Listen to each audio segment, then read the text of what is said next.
The chamber is open and full of whispers. Before we dive in, check the link in description if you want exclusive timelines, members-only videos you won't find on YouTube, all on our Patreon. That is the first thing wrong. He has woken from nightmares 300 times in this bedroom. He knows exactly what that feels like. The cold sweat, the green light still burning behind his eyelids, the specific weight of a memory that isn't his pressing down on his chest until he can breathe again. This is not that. There is no green light. His scar is not burning. He is sitting upright in the dark with someone else's terror lodged inside his ribs like a splinter. He sits with it, doesn't move. The fear doesn't belong to him, and he knows this with a certainty he cannot explain. The way you know a coat is not yours when you put it on and find it fits wrong in the shoulders. The emotion is structured differently. It is the fear of someone who immediately starts counting things, cataloging exits, assessing variables, reaching for books even in the flinching first second of panic. Harry's fear has never once reached for a book. Outside, the Dursley street is absolutely still. One lamp burning amber at the far end, Hedwig asleep in her cage, his trunk locked under the floorboard. He looks at his right wrist. There is nothing there. Of course there is nothing there. And yet the skin just above his pulse point feels different. A warmth without a source, the faint sensation of something resting against it that has no weight and no color and cannot be seen. He goes back to sleep. He doesn't manage it. 212 miles northeast, Hermione Jean Granger is sitting on the floor of her bedroom with a newspaper in her lap and 12 books in the air around her. Not stacked, not shelved, floating. All of them at once, which she has not done since she was 8 years old, and angry at a boy who had called her something she had promised herself not to repeat. She has the newspaper spread across both knees. The headline is large. The photograph below it shows a gaunt, wild-eyed man with matted black hair who grins at the camera with too many teeth. Sirius Black escapes Azkaban. Minister Fudge calls for immediate capture. Extremely dangerous, believed to be he who must not be named most loyal supporter. She has read it 4 times. She reads it again. Her magic is moving through the room in slow, massive tides, like something old turning over in deep water. The curtains lift and fall without wind. The books rotate. The lamp on her desk flickers.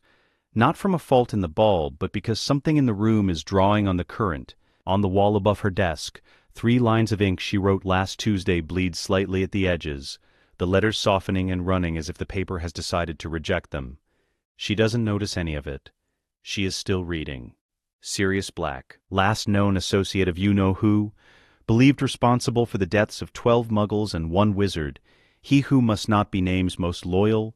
The books drop all at once.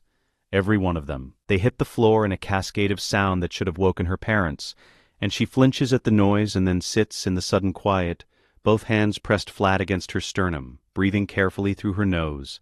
She is not afraid of Sirius Black. She is afraid of what Sirius Black escaping from Azkaban means for Harry. It is a cleaner emotion than general fear. She catalogues it in the 2 seconds after the books fall. Not diffuse anxiety, not nameless dread, but a specific targeted terror with an object and a set of logical downstream consequences.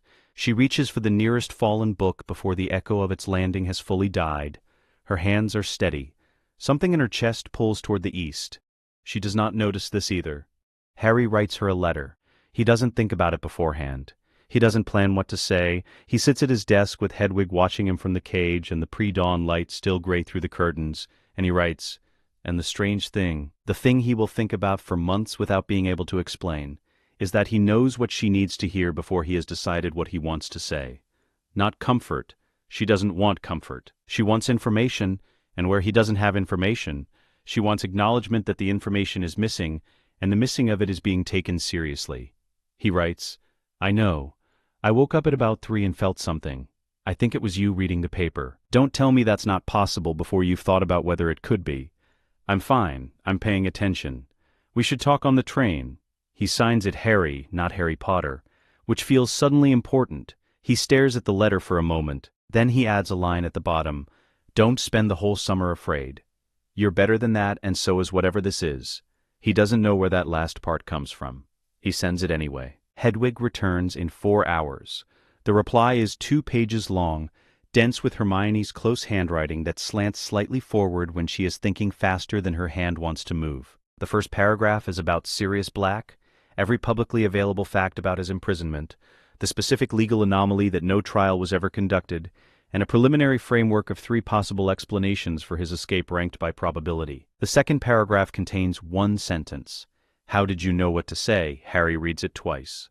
He doesn't write back. He wouldn't know where to start. Ron is talking about the Chudley canons. Harry is listening, or mostly listening, or performing the particular version of listening that involves nodding at the correct intervals while your attention is somewhere else entirely. He is watching the compartment door. He knows she is on the train. He has known since platform 9 3/4, a low-frequency awareness of location that requires no effort to maintain and no explanation he is prepared to give. And when the door slides open and Hermione Granger steps through with her trunk and her cat and her expression of someone who has been organizing information for 6 weeks and is ready to begin presenting it, he stops performing and starts paying actual attention. Ron says something about the Canon's Keeper. Harry says yeah without breaking eye contact with the door. Hermione sits down across from him. Ron trails off. The compartment is not quiet. The train is moving, the wheels are loud on the track, and Crookshanks is producing a low, sustained sound of displeasure at the carrier. But something in the quality of the space between the 2 seats changes when they look at each other, and Ron, who is neither stupid nor unobservant, registers it as a physical thing, a shift in the air like barometric pressure, dropping in glances between them with an expression that is not yet alarmed, but is paying attention. You felt it too, Hermione says. She is not asking, woke me up at 3 a.m, Harry says. 3:14, she says. I looked at the clock after the books fell. He nods. The fear felt like yours, the structure of it, like someone checking a list while they're panicking. Something moves through her face, brief, controlled, quickly processed and put somewhere. You could distinguish the emotional structure. I didn't know that's what I was doing at the time. It's just what it was like. She opens her bag. She produces a notebook. It is not a school notebook. It is a personal one, slim, the cover worn at the corner, and she has been writing in it since July because Harry knows this the way he knows a fact he was present for, which he was not. She opens it to a page dense with notes and places it on the seat beside her, not showing it to him yet, just placing it where she can reach it. I've been researching blood covenants, she says. Not for school. I went to Hampstead Library after the 3rd time it happened and found a reference in a 1952 text called Inherited Obligations in Pre-Ministry Magical Law. I had to order it through interlibrary loan. Ron says, what's a blood covenant? Neither of them looks at him. Tell me everything, Harry says. Hermione's expression does a thing it has not quite done before. A slight recalibration, something settling into place like tumblers in a lock. She is, Harry realizes, not performing intelligence. She never has been. She is simply operating without the social modifier that usually sits between what she knows and what she says, the learned habit of making herself smaller so the room doesn't feel crowded, and she has taken it off somewhere between Hampstead and King's Cross and left it behind. He wonders when he started noticing the difference. I think we need to go to Gringotts, she says, before term starts properly. There's a legal mechanism called a heritage audit, and I believe under Goblin custodial law we have grounds to request one without ministry notification or involvement. We, he says, both of us.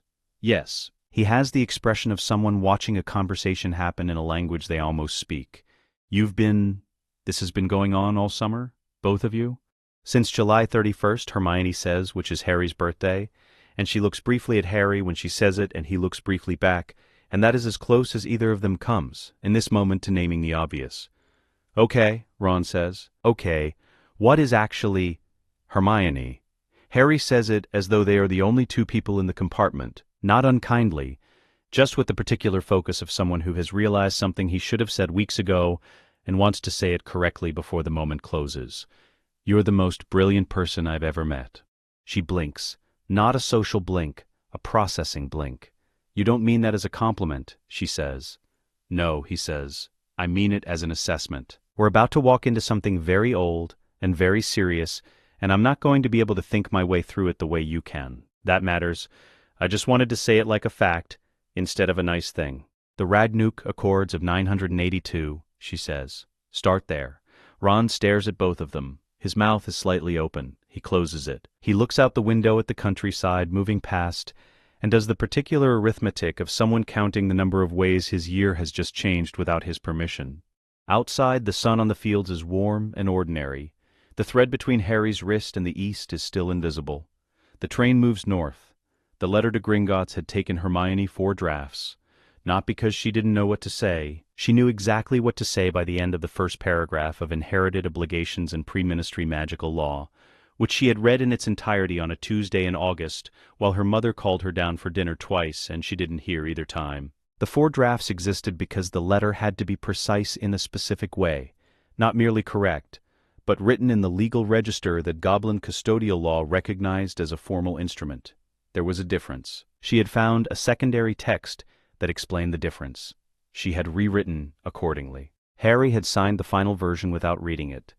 She had watched him do this from across her kitchen table, the pen moving across the bottom of the page in his cramped, slightly backward handwriting, and she had decided not to comment on it. He had looked up and said, simply, "You checked it." And that had been the entire conversation. She had found she didn't mind. Gringotts Bank in the early morning was a different institution than the one that existed at midday.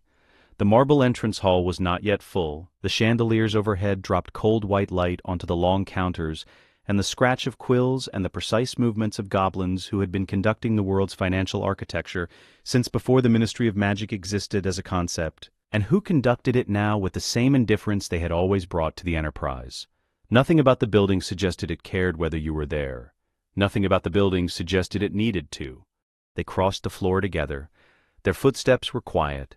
Ron had come as far as the door and stopped there with his arms folded, and his expression that of someone who has decided the wisest course of action is to wait outside, which Hermione had privately assessed as correct. The goblin at the central counter was taller than most, with the particular quality of stillness that indicated not inactivity but the conservation of very deliberate energy. His name placard read, Iron Shard, Head Teller. His eyes, when he looked up, were the color of old bronze. He looked at Harry first, then at Hermione, then, and this was the thing she noticed, the small movement she filed immediately and did not react to, his gaze dropped briefly to the space between them, at nothing she could see, at something below the level of what she could currently perceive. His expression did not change, but something behind it did, the way a calculation completes itself invisibly, and what you see is only the settled answer. "We are here to request a heritage audit," Hermione said. She placed the letter on the counter. Under Ragnuk Accord Article 17, subsection 4. The request is co-signed by Harry James Potter, heir to the ancient house of Potter Peveril. "I know why you are here," he said. His voice was low and carried the specific flatness of someone who finds performance unnecessary. The accord requires only the blood of the requesting party. The letter is adequate, but not required. He looked at Harry. "Your right hand, Lord Potter." Harry extended it without hesitation. Iron Shard produced a small implement, not dramatic, not ceremonial, just a precise tool for a precise function, and drew a single thin line across Harry's index finger. One drop of blood fell onto the counter's stone surface and spread in a shape that was not a circle. It moved in a specific direction. It moved east. The head teller watched it settle. "Follow me," he said. The vault was not near the others. They descended for long enough that the air changed twice, first colder, then something past cold, a temperature that had nothing to do with the absence of heat, and everything to do with the presence of something very old pressing against the walls from inside. The cart moved without apparent mechanism. The tunnels narrowed. The chandeliers gave way to torches, and then the torches to a light that had no visible source, pale gold, sourceless, emanating from the stone itself or from something the stone remembered. Iron Shard did not speak during the descent. He sat with his hands folded and his eyes forward, and the quality of his stillness became, in the silence, something closer to ceremony. The vault door was iron, not gold. Old iron, the kind that develops a surface like a skin over centuries, pitted and layered and entirely without ornament. There was no lock Harry could see. When his hand, Iron Shard had instructed this without words, simply gesturing, pressed flat against the center of the door, the iron did something he would later struggle to describe. It recognized him. Not the way a sensor recognizes a signal, the way a sleeping thing registers the approach of a familiar presence, and, without fully waking, opens. The door swung inward. The room beyond was small and entirely empty except for a single shelf, waist height, mounted at the far wall. On the shelf sat a case of dark wood, no larger than a book. The wood had warped slightly over 3 centuries into a shape that was almost organic, almost grown rather than made. Around its edges, at intervals, the faintest traces of gold and silver thread were visible. Not decorative, not structural, just present, the way a scent is present in a room long after the source has been removed. Harry picked it up. The warmth was immediate. Not heat, warmth. The specific temperature of something living. He looked at Hermione. She was already moving toward him. She took the case from him, set it on the floor, opened the clasp with hands that were completely steady, and unrolled what was inside. The document was not parchment. It was older than parchment, a material she would spend 2 weeks identifying later as a form of pressed vellum treated with something the text would refer to only as bonded mineral, which was not a potions term or an arithmancy term and existed in no reference she had yet encountered. It was the size of a broadsheet when fully extended. The writing on it was in 4 languages, 2 of which she recognized, Latin and an archaic form of English, and 2 of which she did not, which she noted without distress as information she would acquire. She read. Harry watched her read. Her face went through a sequence he observed carefully. First, pale, the specific pallor of someone encountering a number that is much larger than their working estimate. Then, a long, controlled breath through her nose. Then, the thing that happened in her eyes when information stopped being alarming and started being useful. It was a short transition. It always was. She sat down on the vault floor without looking for a chair because there was no chair and pulled out her notebook. 14, she said. 14 what? Harry sat across from her. Immediate legal consequences. 14 that I can identify from this section alone. She was writing as she spoke, not looking up. I'll go in order of importance. He said nothing. He did not interrupt. 1. The Covenant classifies you as Lord Potter Peverell, not heir, not claimant, Lord, effective from the moment of resonance activation. That was July 31st. You have been legally an adult under Wiesengemot Statute 1214 VI for 6 weeks, and no one has told you. 2. I hold co-equal status as Lady Dagworth Granger by right of line through Alara Dagworth Granger, squib daughter of Hector's heir, whose magical suppression has now been formally reversed by my reinheritance of the gift. 3. She paused. Her pen did not pause. The Dursleys' guardianship is void, has been void since July 31st. You could have walked out of that house 6 weeks ago, and the Ministry would have had no legal mechanism to return you. Harry was quiet for a moment. Keep going, he said. She kept going. 4 through 9 covered Sirius Black, the specific Wizengamot statute that Lord Potter's standing activated, the filing mechanism that bypassed Ministry interference, the precedent from 1743 that established a lord of an ancient house as a competent petitioner for trial proceedings on behalf of a wrongfully imprisoned party. She listed them without emphasis, each one clean and factual, building on the last. 10 through 12 concerned Hogwarts. Umbridge's name was not in the document. She had not happened yet. But the framework that would make her educational decrees legally inoperable against Lord Potter and his Covenant counterpart was already present, codified in 1693 by people who had clearly anticipated that the Ministry would, eventually, overreach into education. 13. Goblin custodianship of the Covenant meant that any attempt to challenge its validity must be filed with the Gringotts Legal Archive first, not the Ministry. The Ministry would have no standing to review an instrument held under Goblin jurisdiction. It could object. It could not adjudicate. 14 she wrote last. She wrote it smaller than the others. She looked at it for a moment before she said it aloud. The bond cannot be severed. She said, not by the Ministry, not by Dumbledore, not by Voldemort. There is a specific clause here, Article 9, that defines the conditions under which a blood covenant of this class can be dissolved. Both parties must consent. Both parties must be magically capable of the severance, and the Covenant's own magic must concur. She set down her pen. The Covenant is described in Article 9 as a semi-sentient instrument. It has standing to refuse dissolution, which means that 3 parties must agree to end this, and one of them is the bond itself. Harry looked at the document, still unrolled between them on the vault floor. Then nobody can take it, he said. Nobody, she said, has ever been able to take it. Ironshard had waited in the doorway through all of this. When Hermione closed her notebook and Harry began rolling the Covenant back into its case, the Goblin spoke for the second time since the descent. There is information I am required to share, he said. Under the Ragnuk Accords, the custodian of a blood covenant instrument must inform the claiming party of any prior access attempts to the vault. We are required to log them. Harry looked at him. How many attempts? 1. In the winter following the night of October 31st, 1981. Ironshard's voice carried nothing. No commentary, no inflection. He delivered it the way the bank delivered everything, as a statement of fact that required no embellishment, because the fact was sufficient. The petitioner identified himself as Albus Percival Wulfric Brian Dumbledore, headmaster of Hogwarts School of Witchcraft and Wizardry. He was denied. The vault requires the blood of the heir. He offered a letter of guardianship instead. The vault was quiet. Harry understood the timing without needing it explained. The winter of 1981, 2 months after his parents died. Dumbledore, having placed him with the Dursleys and knowing the Potter family's ancient connections, had gone looking for legal instruments that might complicate what he was building. He knew it existed, Hermione said. She was not asking. The request demonstrated specific knowledge of the instrument's location and legal classification, Ironshard said. Yes. Harry was still looking at the iron door, at the old metal and what it had held for 300 years, while the world outside moved through wars and ministries and one man's very careful management of a 13-year-old's understanding of his own life. He placed the case back on the shelf. Then he turned to the head teller. "I want a flag placed on this vault," he said.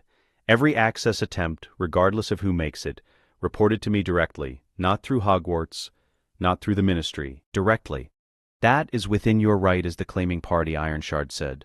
"Including Dumbledore," Hermione said. She said it with no heat, just the particular precision of someone who wants to ensure there is no ambiguity in the record. Ironshard looked at her for a moment, then he bowed.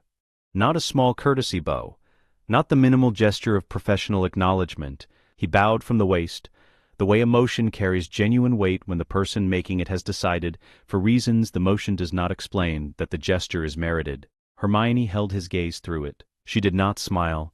"The flag will be placed before you reach the surface," Ironshard said. They left the vault. The iron door closed behind them with a sound like something settling. In her notebook, on the page after 14, Hermione had already written the heading for the next section. Sirius Black, Filing Mechanism, Wisengamot Petition. Timeline. She wrote quickly. The cart began its ascent. Above them, September light was falling on a street that did not yet know what it contained. She found it by accident. The occlumency texts she had requested through Madame Pince were listed under restricted, not prohibited, simply restricted, which meant a signed note from a professor and a reason. She had submitted both. The reason she gave was independent study in advanced magical theory, which was true in the way a map is true, accurate in its broad strokes, entirely silent about the specific territory. She had been practicing the exercises for 11 days. The texts described the interior of the mind as a landscape to be ordered, rooms to be locked, doors to be strengthened, the surface thoughts arranged deliberately so that a legilimens encountered only what the practitioner chose to present.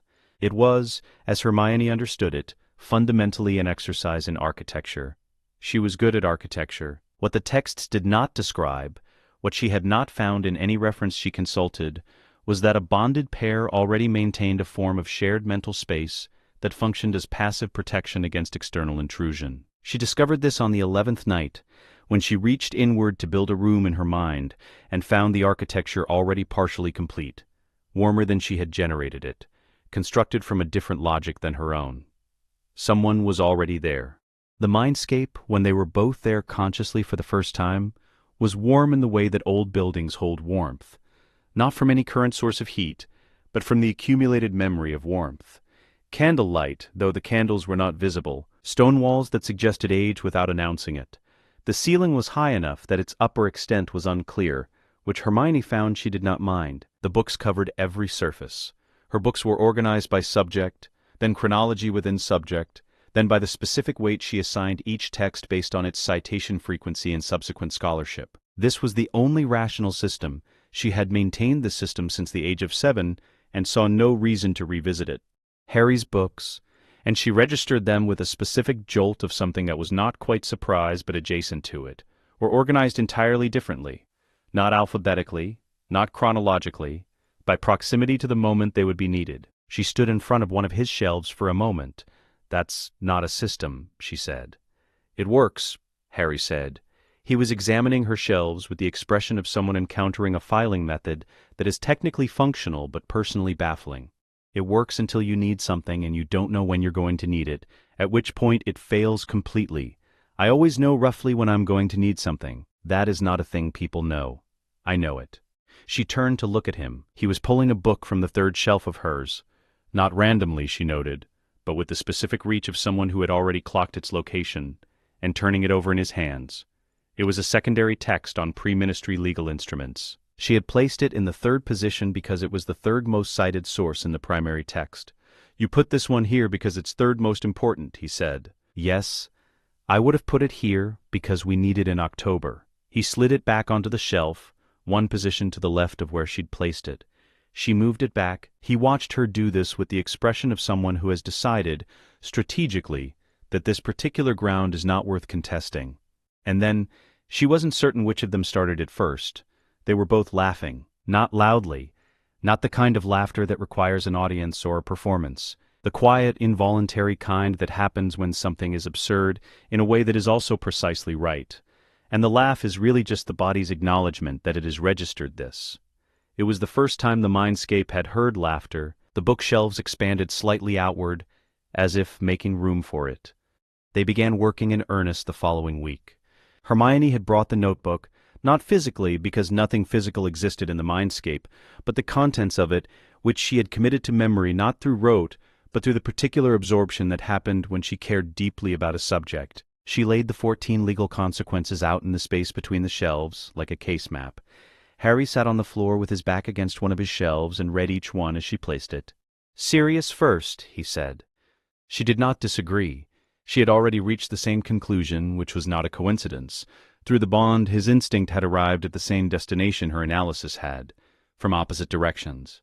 She began drafting. The Wesngamot petition for a formal inquiry into the imprisonment of Sirius Orion Black required, under Statute 1214I, the signature of an emancipated lord of an ancient house with standing to demand proceedings. Harry had standing. The petition had to demonstrate three things: that the original imprisonment was procedurally void, that new evidence existed sufficient to warrant review, and that the petitioning lord had a defined interest in the outcome. She drafted the procedural void section first. It took 40 minutes in the mindscape, which corresponded in the physical world to Harry sitting very still in the Gryffindor common room and Hermione at her desk in the girls' dormitory, both of them present in a space that existed in neither location. When she finished the first section, Harry said, "The defined interest argument is going to be the hardest. I don't have a blood connection to Sirius. You don't need one. The statute uses the word interest, not relation. An interest can be established through documented correspondence, through named guardianship status, through..." She paused. "He's your godfather. They'll say that's personal, not legal. It's both. We argue both." She was already writing. "The personal argument supports the legal one. We don't lead with sentiment. We use it as corroborating evidence for the claim that he held a recognized protective role." "You write like a barrister," he said. "I've been reading like one for 6 weeks," she said. "It's the same skill." He said nothing to that. But in the mindscape the space felt settled, and she had learned to read that as his version of agreement. Professor Dumbledore called her to his office on a Thursday. The invitation was delivered by owl and worded with great warmth. He hoped she was settling in well. He had a few small questions about her academic progress. There was no urgency. Lemon drops would be provided. She spent 40 minutes preparing before she went. She sat in the mindscape alone. Harry was in defense class, a distant but present warmth at the edge of her awareness, and she mapped the conversation. She had 14 possible angles from which a headmaster might probe a third-year student who had recently made an unexpected inquiry to Gringotts. She constructed a response to each. The bond, she had discovered, generated a passive quality in the shared mental space between them.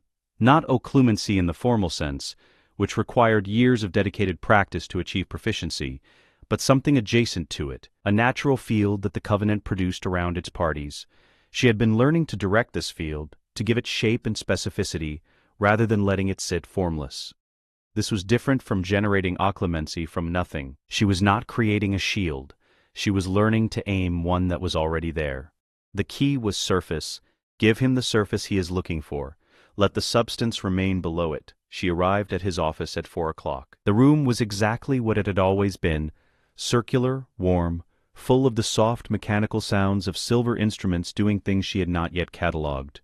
Fawkes was on his perch. Dumbledore was behind his desk with an expression of such genuine grandfatherly attentiveness that a less prepared person would have found it immediately reassuring. Hermione sat down and folded her hands in her lap. He asked about her coursework first. She answered accurately. He asked whether she was finding third year more demanding than she had expected. She said she found it appropriately challenging. He asked, with the same gentle, unhurried tone, whether she was enjoying the research aspects of her studies. He had heard from Madame Pince that she had been reading rather widely outside the curriculum. She said she had always been a broad reader. She said it the way a person states a fact that has been true long enough to require no defense. He paused. His eyes, she noted, had changed quality in a way she might not have caught 3 months ago. A very slight intensification of focus, a shift from the soft blue of engaged conversation to something marginally sharper. She felt it a half-second before it arrived. The legilimency was subtle. She would acknowledge that. It was not the battering-ram approach she had read about in the texts. It was a question almost, a gentle inquiry at the surface of her mind, the kind of thing that a person without the bond's passive field would register as nothing more than a sense that someone was listening closely. She registered it, she directed the field, the Covenant's own ambient protection, shaped and aimed, toward the surface layer reinforcing a single accessible plane that contained exactly one memory, herself at her desk in the girls' dormitory, alone reading. Standard textbook open. Nothing else. The memory was real. It had occurred on a Wednesday in October. It was accurate in every particular and utterly empty of everything he was looking for. She held it steady and continued speaking. She was saying something about the Time Turner request she intended to submit for managing her expanded course load. She kept her voice even. She kept her hands folded. Dumbledore withdrew. The withdrawal took less than a second. His expression did not change. He was too accomplished for that. But there was a moment, very brief, very controlled, and yet undeniably present, in which something behind his eyes recalculated. She watched it happen without reacting. They finished the conversation pleasantly. He thanked her for coming. She thanked him for the lemon drops which she had not touched. She walked down the spiral staircase and out into the corridor and stood for a moment in the ordinary noise of a Thursday afternoon, students moving between classes, someone laughing on the floor above. She took one slow breath. Then she opened her notebook and wrote, under the heading she had already prepared, D. Aware. Does not know what he is aware of. Proceed. She found Harry in the corridor outside the library that evening, standing very still with his eyes slightly unfocused, which Ron was watching from 3 feet away with the expression of someone who has seen this before and has been adding it to a growing total. That thing again, Ron said when she approached. What thing? She said. He gestured at Harry, the staring, the not being entirely here thing. He does it. You do it. Not always at the same time, but sometimes at the same time, which is the part that's starting to make me feel like I'm missing something significant. Harry came back. The return was gradual, a refocusing the particular quality of a person's attention returning to the room from wherever it had been. We share a mind space, he said. He said it the way he had decided to say it. She understood, directly, without softening, because Ron would find the softened version more unsettling than the plain one. Ron was quiet, not briefly quiet, substantially quiet. The kind of quiet that indicated a large volume of internal processing occurring at normal speed. A mind space, he repeated. A shared space. We can meet there, think through things. Both of you, yes. While you're also here, yes. Ron looked at Hermione. She met his eyes and did not add anything, because Harry had said it correctly and additions would dilute it. Right, Ron said at length. He appeared to be performing some kind of structural acceptance of information that had arrived in an unfamiliar shape. Right? Okay. He picked up his bag from where he'd set it against the wall. Is there anything in there I should know about, or is it? It's ours, Harry said, not unkindly, just exactly. Ron nodded, once, slowly. He walked toward the library without saying anything else. At the door he paused. Dumbledore's been asking around, he said, without turning. I heard him asking Professor Lupin about you too, about whether he'd noticed anything unusual. He pushed through the door. The corridor settled back into its ordinary sounds. Hermione looked at Harry. He looked at her. In the mindscape, which they were both faintly simultaneously aware of, the books on her shelves held their positions. His were already in the order they needed to be for October. She opened her notebook to the page that read, D. Aware. and underlined it once, cleanly. The petition was 11 pages. Hermione had written the first 8. Harry had written the last 3, which was not something either of them had planned. It had happened in the mindscape on a Sunday in February, when she had placed the draft in front of him, expecting to finish it herself, and found that he already knew what the last section needed to say. Not the legal architecture. Something under it. Something that described, in language she recognized as his because it moved differently than hers, what Sirius Black had been to James Potter, and therefore what the absence of him had cost. She had read his 3 pages without comment. Then she had added 2 citations that made the argument legally operable and filed the document. The Gringotts Courier Service did not use owls. It used a sealed parchment system routed through the bank's own internal channels. Goblin carried, goblin stamped, delivered directly to the recipient's registered address, with a notation that could not be intercepted, lost, or delayed by any ministry mechanism because it did not pass through any ministry mechanism. The Wesengamot clerk's office received Lord Potter's formal petition for inquiry into the imprisonment of Sirius Orion Black at 7:43 on a Monday morning in March. Dumbledore received his notification copy, which the Ragnuk Accords required be sent simultaneously to any party with documented prior interest in the subject. At 7:43 on a Monday morning in March, Harry received confirmation of delivery at 7:44. He was eating breakfast when Hermione slid the confirmation receipt across the table. He read it, he set it down, he finished his toast. Ron watched all of this and said nothing, which had become, over the past several months, his most reliable contribution to mornings. She had found Pettigrew in the research, not the man himself, not yet, but the gap where a man should have been. She had been mapping animagus registration law since November, cross-referencing the ministry's published registry against every named individual in the documented history of the Marauders, which Lupin, who was careful but not careful enough, she had decided around a student who was reading his silences as closely as his words, had partially disclosed during a defense class discussion of the First War. 4 names, 1 dead, 1 imprisoned, 1 living quietly with his werewolf's burden, and 1 that the official record said had died on a Muggle street in East London in November 1981 and had never been registered as an animagus because there was no such registration. Peter Pettigrew, unregistered, presumed dead. She had written the words presumed dead in her notebook with 2 lines under them and stared at them for a long time.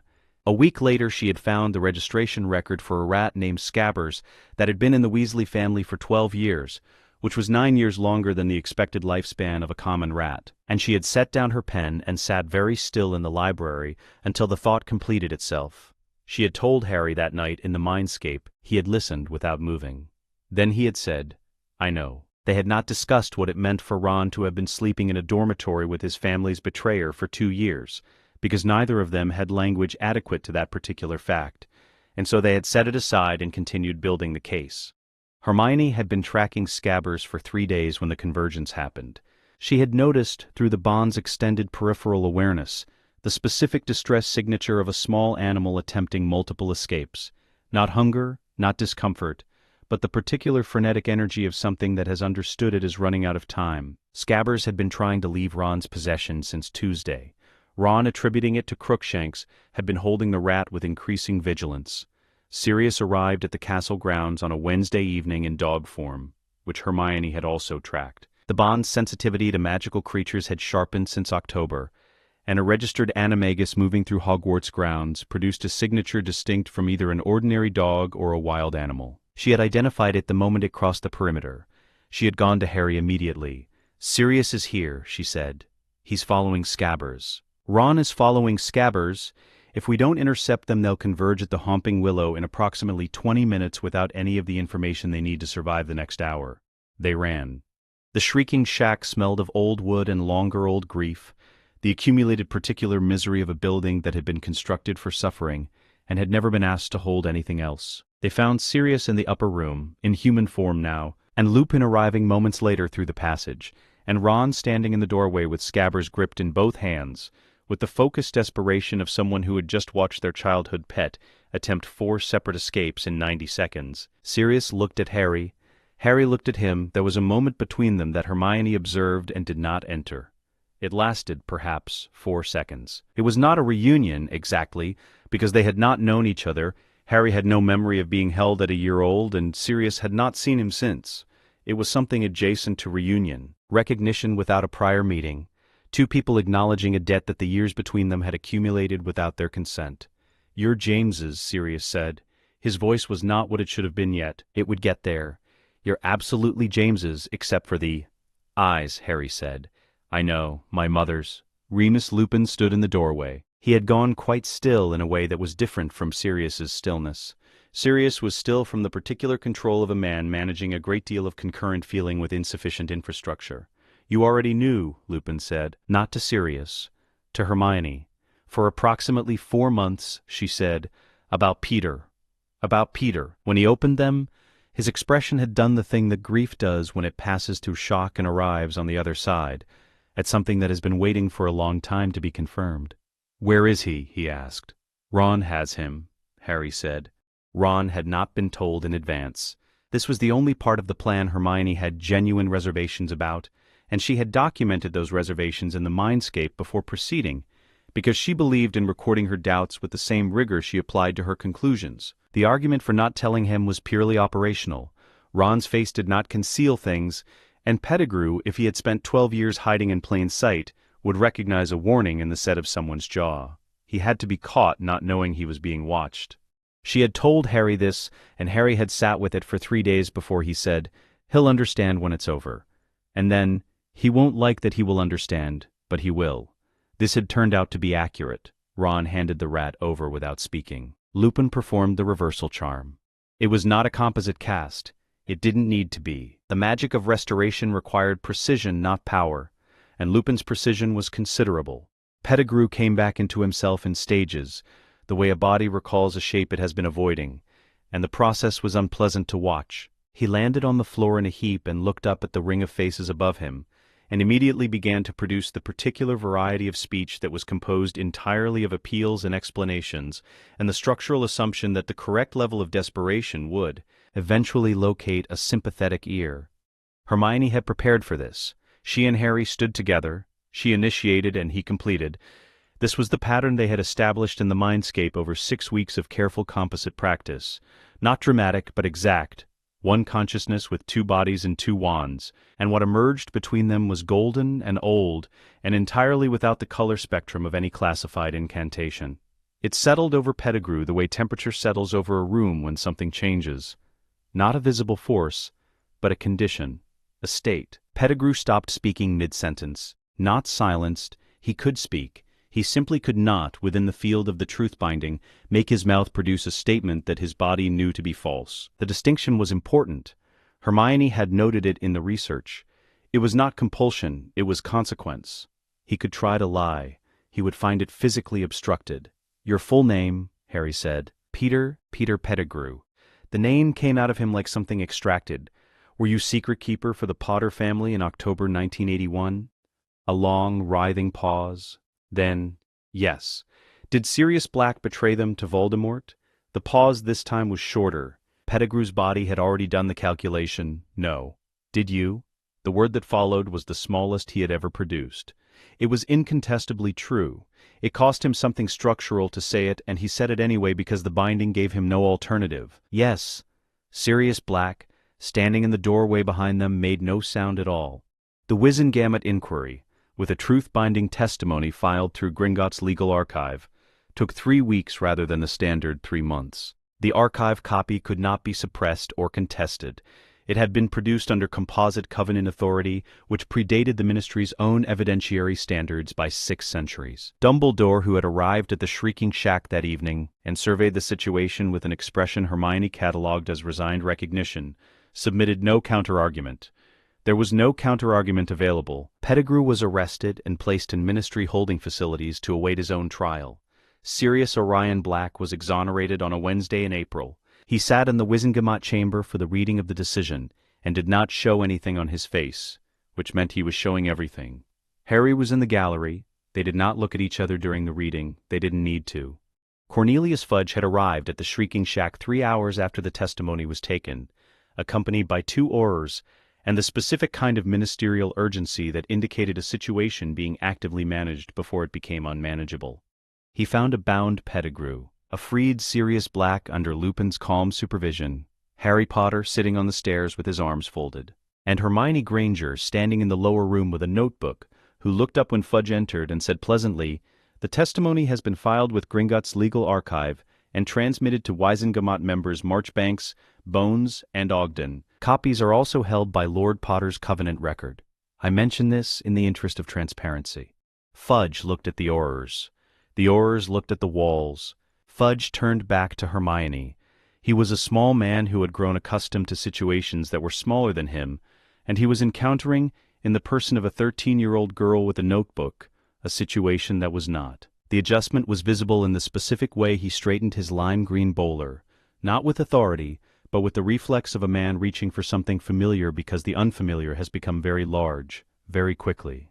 The testimony, he began, has been received by 3 Wisengamot members and the Gringotts Archive, Hermione said, simultaneously under Ragnuk Accord filing protocol.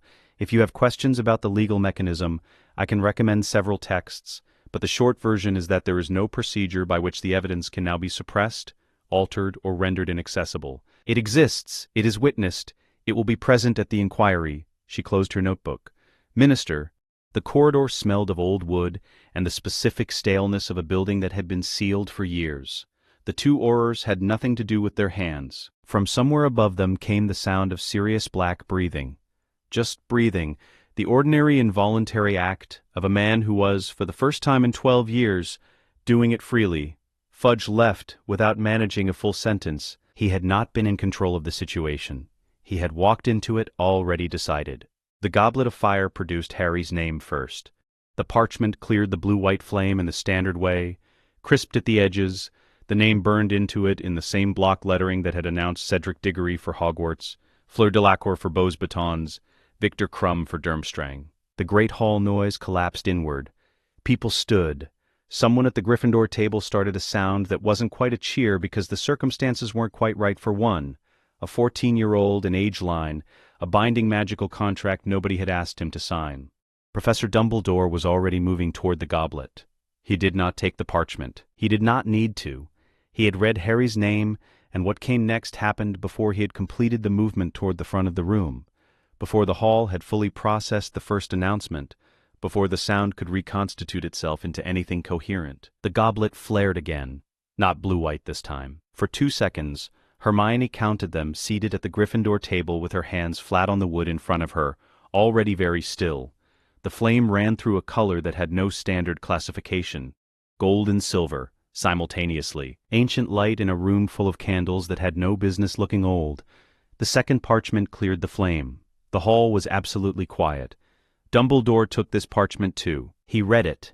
His face, in the 3 seconds before he controlled it, passed through 4 distinct states. Hermione observed them in sequence and filed each one. First, recognition, the fast, involuntary kind that precedes processing. Second, a rapid assessment, multiple variables computed simultaneously. She could see the movement of it in the muscles around his eyes. Third, something that was not quite anger but occupied adjacent territory. And fourth, arriving last, settling in with the particular weight of a man accepting a situation he cannot alter. Resignation. He had known this was possible. He had hoped it wouldn't happen. Hermione Jean Granger, he said, his voice carried perfectly in the silence. Magical other. Nobody in the hall knew what that meant. Hermione did. She stood. The antechamber off the great hall was a small stone room that smelled of old smoke and the specific mineral quality of deep-cut Hogwarts walls. Cedric was already there when they arrived, leaning against the far wall with his arms crossed, and the expression of a person who has agreed to something very large and is now in the brief window between agreement and full comprehension of what he has agreed to. Fleur and Crumb arrived moments later, and then the adults, Dumbledore, McGonagall, Karkaroff, Madame Maxime, and then Ludo Bagman, who entered with the particular forward momentum of a man who expected the room to be a different shape than it was. Bagman stopped when he saw Hermione. He looked at Dumbledore. There are 5 of them. There are 5 champions, Dumbledore said. He said it with the tone of a man establishing a fact rather than announcing a surprise. The tournament has 3 schools. The cup selects 1 from each. There is a provision, Hermione said. She did not raise her voice. The room was not large. Article 7 of the Goblet's founding charter, drafted in 1294, predates the tournament's standardized three-school format by 60 years. It includes a category called Magical Other, defined as a witch or wizard who holds an active pre-ministry magical bond with an already selected champions and who cannot be separated from that champion's competitive standing without voiding the bond's protective terms. Bagman looked at her. He opened his mouth. The goblet is itself a pre-ministry instrument, she continued. It recognized the covenant. The selection was not an error. It was the instrument operating exactly as designed. Bartemius Crouch Sr. had entered the room quietly, as was his habit. He was a man who had learned that entering quietly meant arriving to more useful information than entering with announcement. He stood near the door with his hands clasped behind his back, and his face arranged in the specific bureaucratic neutrality that had served him through 20 years of ministry function. Ministry authority under the tournament's International Confederation guidelines, he said, permits the removal of any champion whose selection appears anomalous, pending. The Confederation's guidelines postdate the Goblet's founding charter by 3 centuries, Harry said. He had not spoken yet in the room. When he spoke now, it was not loudly. It was with the quality that Hermione had observed developing in him over the past year, a kind of weight in the voice that was not volume, but something else, the sound of a person who has stopped needing the room's permission to be heard. The Goblet selected her under Article 7 of its own founding instrument. That instrument is pre-ministry. Under Weisengamot Statute 1692 IV, which I suspect you know, he said, looking at Crouch, a pre-ministry instrument supersedes all subsequent ministry or confederation legislation in matters within its own jurisdiction. The tournament is within the Goblet's jurisdiction. She stays. Crouch held his position for a moment. The room held its position with him. He unclasped his hands. He looked at Dumbledore. Dumbledore was examining a point somewhere above the cold fireplace with the focused attention of a man who has decided not to participate in this particular exchange. Crouch looked back at Harry. The selection stands, he said. In the mindscape that night, the library was very orderly. Hermione had the 4 tasks mapped before Harry arrived. Not the specific tasks, she did not have that information yet, but the range of possibilities, derived from the historical record of every Triwizard tournament between 1294 and the competition's suspension in 1792. Dragon handling had appeared in 4 of the 12 documented tournaments, water submersion challenges in 7, maze navigation in all 12. She had built contingency frameworks for each variation, weighted by historical frequency, cross-referenced against the likely capabilities of the other 3 champions. Harry sat down across from her and read what she had laid out. He was quiet for longer than usual. The maze, he said eventually. The center, whatever is at the center, is the point, not the maze. The maze tests navigation and defense. The center provides the final test.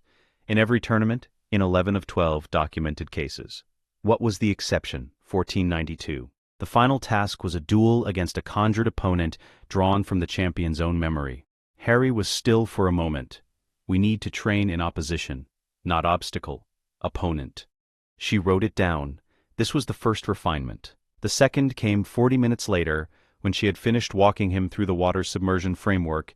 He had listened to the entire thing, then said, "The gillyweed plan fails if the task is in water we can't identify in advance. We need 2 approaches, and we run both until the last possible moment before committing to one." She had not said it because she wanted to understand whether he would reach it independently, which was information about the quality of his strategic instinct rather than a test she had designed with any kind of condescension.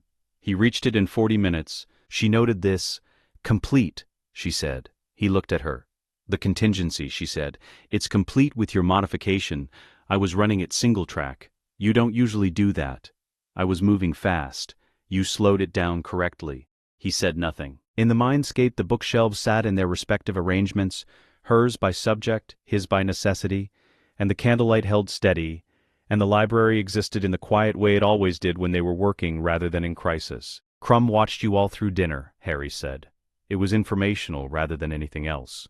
I know, he's not performing, he's genuinely curious. I know that too." She paused. "You're not concerned. You find him interesting," Harry said. "I can feel that it's a clean thing, intellectual, like finding a good reference text." A brief pause. "I find it interesting that I can tell the difference." She considered this for a moment.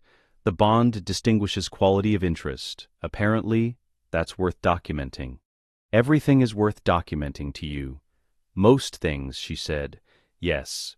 Victor Crumb found her in the library 3 days later. He sat across from her without asking, which she noted as consistent with someone accustomed to being welcome wherever he chose to be. Not arrogance, simply the absence of the anxiety about space that most people carried. He looked at the book open in front of her. He read the title without commenting on it. He said, "You are the one who made Crouch back down. Lord Potter made Crouch back down." She said, "You gave him the words." She looked up. He was watching her with the particular attention of someone who is rarely surprised by people and is therefore carefully examining one of the exceptions. "I gave him the law," she said. "He already had the standing. This is a distinction you consider important." "Yes." Crumb nodded once. He opened his own book. They read in the same space for 2 hours and said very little else, which was its own kind of conversation, the kind that didn't require performance from either party. When he left, he said, "You are the most dangerous person in this tournament, including me." Hermione turned a page. "I know," she said. Rita Skeeter's article appeared in the Daily Prophet on a Friday, 6 days after the selection. It occupied the lower third of the front page beneath a photograph of Harry looking simultaneously famous and burdened. The article itself was, Hermione assessed, technically skilled. It deployed insinuation with the precision of someone who had long practice at placing poison in sentences without the sentence itself being legally actionable. The words dark enchantment appeared once. The phrase manipulative influence appeared twice. Hermione was described, across 4 paragraphs, as a girl of mysterious background and unusual power whose hold on Lord Potter Peverell bore the hallmarks of a compulsion bond. She read it once, she set it down, she went to the library. She was not looking for anything about Skeeter specifically. She was working from a detail she had registered during the first task.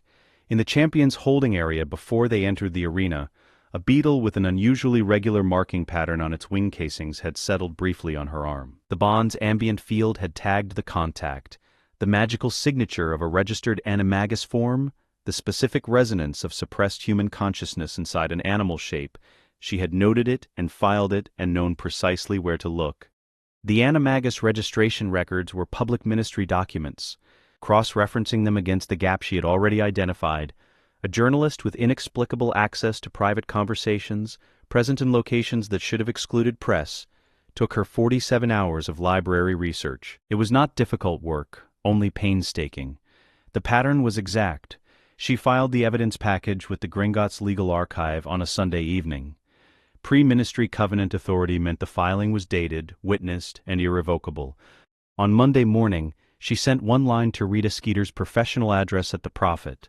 "Publish one more word about me and the DMLE receives this file by owl post." Rita Skeeter published nothing about Hermione Granger for 7 months. She did not publish a retraction either, which Hermione had anticipated and found acceptable. The silence was the point. Not acknowledgement. Not apology. Simply the clean, functional absence of any further noise. She made a note in her legal archive index, filed it under precedents, suppression of false instrument, and returned to the tournament contingency framework. There were still 2 tasks she had not fully mapped. The announcement came through the stadium's sonorous amplification at 10:30, and the crowd that had been building noise for 40 minutes, the particular noise of 10,000 people anticipating spectacle, went quiet in stages. First, when Harry's name came through the horn, that was expected. That was the one they had come for, in the way that crowds always come partially for the famous name to say afterward that they were present when the famous name performed. Then Hermione's name came through, and the quality of the silence changed, because the crowd had spent weeks constructing an understanding of what today was. 3 champions, 3 schools, established format, known rules, and what they were hearing did not fit inside that construction, and so the noise collapsed under the weight of its own incompatibility with what was being announced. Magical other. The term moved through the stands in whispers that trailed off, because nobody had a referent for it and whispers require at minimum a shared assumption to complete themselves. They walked into the arena together. The enclosure was a wide circle of packed earth, the walls high enough to contain a panicked dragon, but not high enough to conceal one. The sky above was November-colored, pale gray, cold, moving fast with cloud cover that caught no warmth. The stands were full. The noise had not recovered. What remained was not silence exactly, but the negative of noise, the space where sound had been before something made the crowd recalibrate what it was watching. Something about the way they walked. She couldn't have told anyone precisely what it was. He couldn't either. It was not performance. They were not trying to create a particular impression. But the bond between them had been active for 16 months. And two people who share a consciousness do not move through space entirely independently. There was a synchrony to it that was below the level of deliberate coordination, the kind of thing that animals register before humans name it. The crowd registered it. They didn't have language for what they were registering. The noise stayed down. The horntail was at the far end of the enclosure.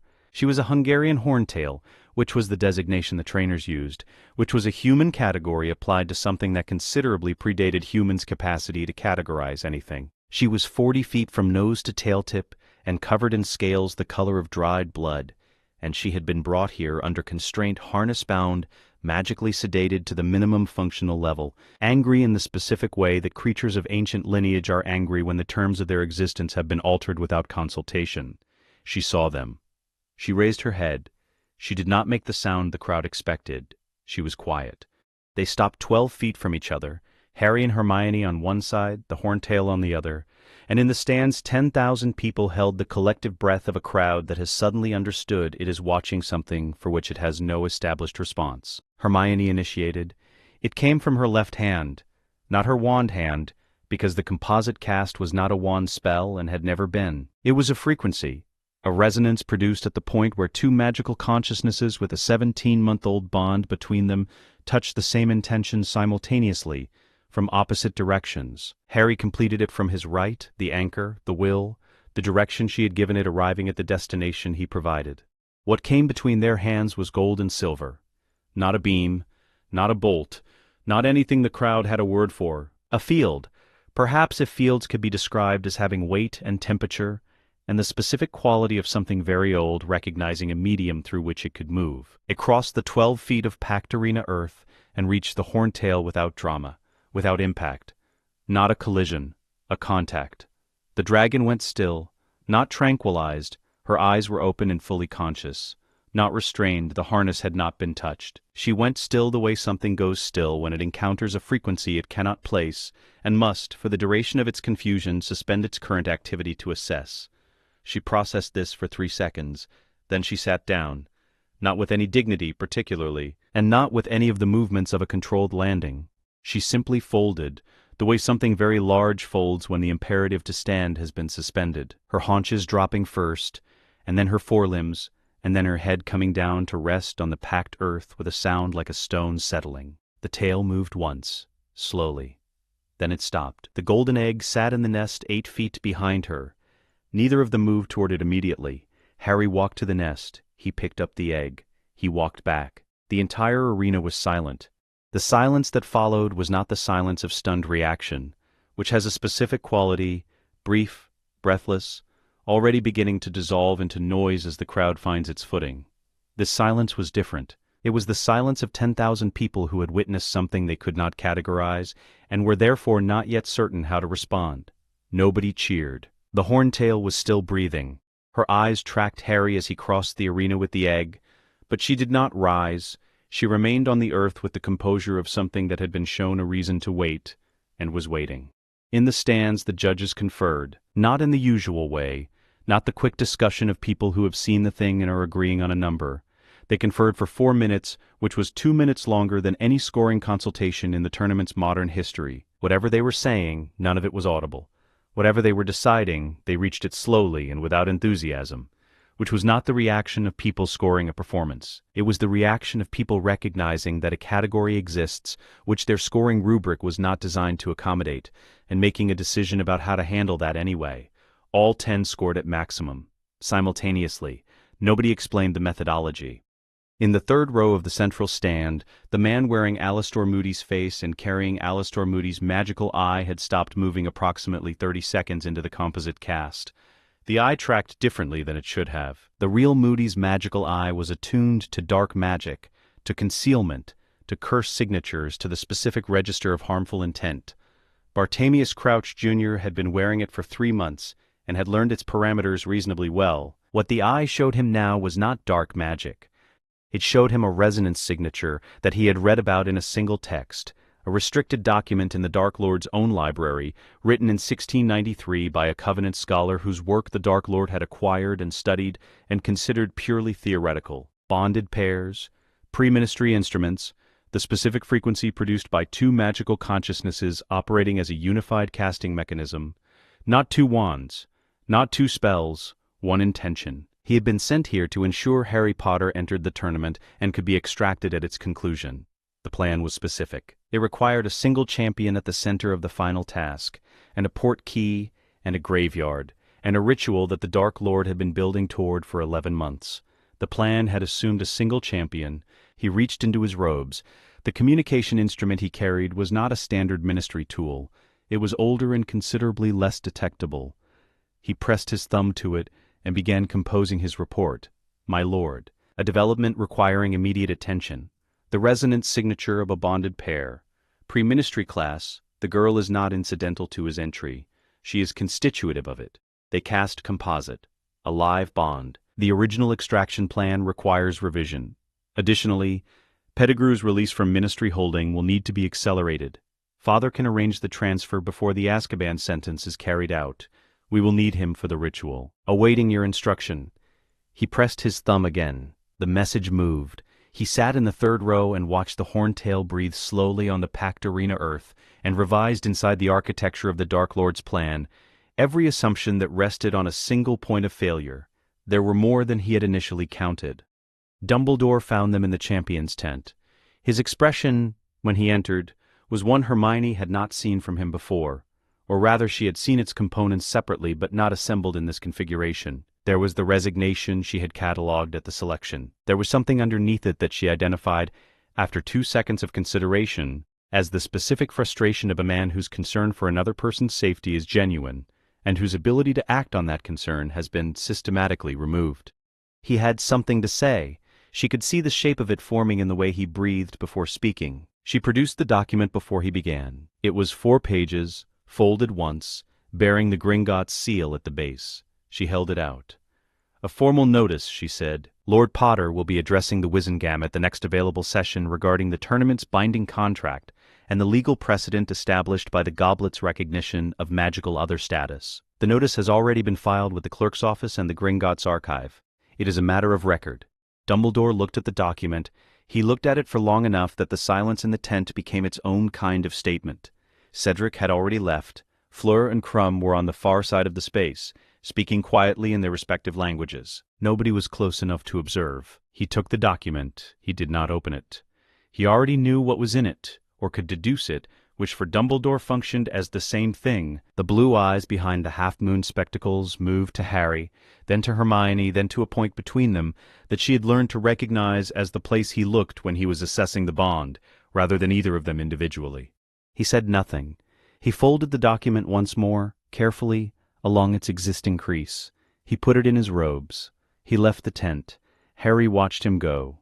Then he set the golden egg down on the bench beside him. It was heavier than it looked, and had been warm since he picked it up, and whatever sound it produced when opened he had not yet tried to access. He was going to tell us we'd drawn too much attention, he said. Yes. And that power used visibly is power that makes targets of us. Something close to that. He's not wrong, Harry said. Hermione looked at the place where Dumbledore had stood. He's not wrong about the risk, she said.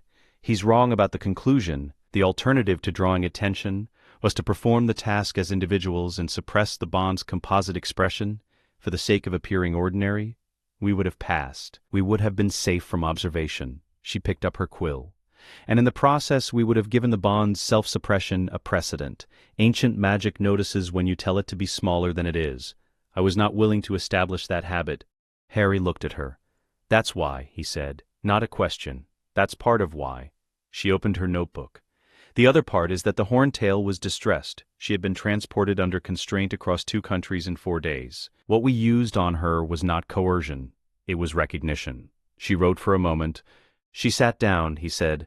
She sat down, Hermione agreed, because we gave her a reason to. Outside, in the dimming November afternoon, 10,000 people were filing out of the stands with the particular quiet of crowds who have seen something they cannot yet describe to each other, and so are not yet trying. The port key was a Tri-Wizard cup. Harry understood what had happened in the 2 seconds between touching it and landing on cold ground in the dark, because Hermione had mapped this possibility, not this specific mechanism, but the category of it, the theoretical. If the final task contains a portkey with a hostile destination, the extraction point will be isolated, and the timing will be the captor's choice, not yours. She had rated it low probability. She had built a contingency anyway, because low probability was not zero probability, and she did not work in zeros. The contingency assumed he would have his wand. He had his wand. The contingency had not assumed Cedric. He had no mechanism for that. Neither had she. Some things exist outside contingency frameworks, and a 17-year-old boy dying on cold grass with no warning and no reason that Harry could make sense of was one of them. He filed it the way you file a thing that is too large for immediate processing, into a compartment sealed until there is time and space and the absence of immediate threat. There was no absence of immediate threat. The graveyard was old. The headstones were worn smooth at their inscriptions, the names on them barely legible. A yew tree in the far corner, black against a sky with no moon. A figure was moving fast near an iron cauldron, preparing components with the focused efficiency of someone who has rehearsed this extensively and is performing it on pure mechanical memory.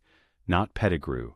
Pettigrew was in Ministry Holding, awaiting his Azkaban sentence. Barty Crouch Jr. had sent a message to the Dark Lord in November, and the Dark Lord had sent instructions back, and Barty Crouch Sr., who had been operating under the Imperius Curse since the previous autumn, his son's particular cruelty, delivered through the nearest available instrument, had quietly arranged for the transfer paperwork to redirect Pettigrew from Azkaban processing to a location the official record described as a ministerial facility in Scotland. The paperwork was impeccable. The facility did not exist. Pettigrew had been with the Dark Lord since January, so it was Pettigrew who moved at the cauldron's edge, restored to his master's service. His absence from the Azkaban rolls a bureaucratic error that Hermione would spend 6 pages analyzing when Harry told her what he had seen. Harry was bound to a headstone before he had fully regained his feet. He assessed. Wand, gone. Pettigrew's attention divided between the cauldron and the need to be fast. The cauldron itself, large, iron, beginning to heat. Whatever was in it was already moving beneath the surface. The bindings were not standard rope. They had a magical component that tightened on resistance, so he stopped resisting. He held still and assessed. In his chest the bond was a cold still point. Hermione, far away, already awake in some way she was not entirely conscious of. He felt her register the change in him. Not the specific information, not the details she had no mechanism to receive, but the frequency of crisis, the specific signature of Harry under immediate physical threat, which felt different from Harry under general danger and different again from Harry in pain. The bond had learned these distinctions over 16 months. She was reading them now, wherever she was. He held still, he waited. The blade Pettigrew used was silver. Ritual instruments for workings of this class were traditionally silver. The old texts specified this, and the old texts had been followed exactly. The cut was precise. Inside the forearm, not deep enough to be immediately dangerous, deep enough to produce what the ritual required. Harry did not make a sound. He watched the blood fall, which was what you did when you had no other available action. You observed. And he saw it. He had no framework for it. He could not have explained it afterward with full accuracy, because his magical perception was not developed enough to name what he was seeing. It was like being able to hear a tone without knowing the instrument that produced it. In his blood, falling in the 3-second arc between his arm and the surface of the cauldron, there was something that was not blood. A thread, finer than a hair. Gold and silver simultaneously, which was not a color combination that blood achieved. It fell with the blood, but did not behave the same way. Where the blood dissolved into the dark liquid of the cauldron's surface, the thread did not dissolve. It moved instead, deliberately in the way that living things move rather than falling things, and it wound itself around the iron exterior of the cauldron in a single closed loop, and then went still. Harry looked at it. He had perhaps 2 seconds. Then Pettigrew was completing the ritual. The thing that rose from the cauldron was not the creature Harry remembered from the back of Quirrell's head. That had been vestigial, a form that borrowed its existence from someone else's body and was accordingly diminished. What emerged from the ritual was whole, the body rebuilt from the components of old bone, living flesh, unwilling blood. Tall, white, the features resolved themselves like a face remembered rather than constructed. Lord Voldemort stood in the graveyard and breathed for the first time in 13 years with a body that was entirely his own. He was still for a moment, taking inventory. His hands, his fingers, the specific weight of restored corporeality after more than a decade of parasitic half-existence. The Death Eaters arriving through the dark were already reacting, kneeling, the particular sound of robes on grass, the silence of people who are afraid even in the presence of what they worship, perhaps especially then. He paused. A fraction of a second, barely enough to register. Something in the interior of the new body was not wrong precisely, not painful. It was a quality like a taste that arrives at the edge of perception and does not correspond to anything you have eaten. An unfamiliar resonance. Something present that he had not put there. He attended to it for that fraction of a second. Then he dismissed it. The ritual had been complex. Pettigrew was unreliable. Whatever small impurity existed in the execution would resolve itself in time, and there were considerably more pressing matters. The boy on the headstone, the Death Eaters to be addressed, the beginning of the work that had been interrupted 13 years ago. He turned toward Harry and began. This was the story's most important beat. He dismissed it. 200 miles away, in a bedroom in Hampstead, every book on Hermione Granger's shelves lifted 3 inches off their surfaces simultaneously and dropped. Not in the mindscape. In the physical room. Books she had placed carefully, books she had organized by subject and citation frequency, and the accumulated logic of 3 years of magical scholarship, displaced from their positions by a force she did not consciously produce. She was already sitting up. She had been sitting up since the moment the portkey activated, because the bond had transmitted the signature of crisis, with enough clarity that sleep had become involuntary. She did not panic. She picked up the nearest book from the floor. She set it on her desk. She opened her notebook. She wrote, H taken.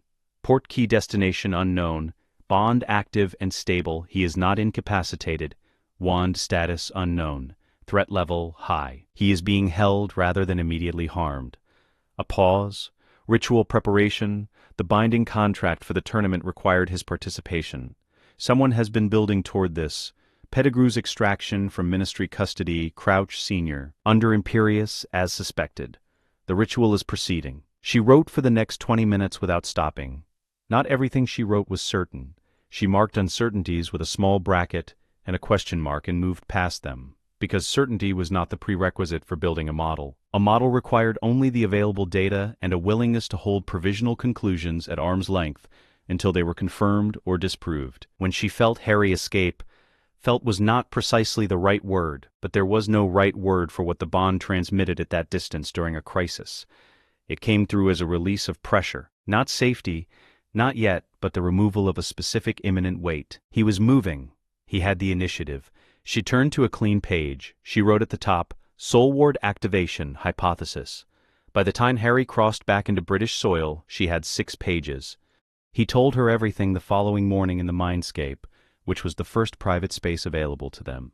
The library was disordered, books displaced from both sets of shelves, some on the floor, the candlelight less steady than its baseline. It would correct itself when the crisis had fully processed. It always did.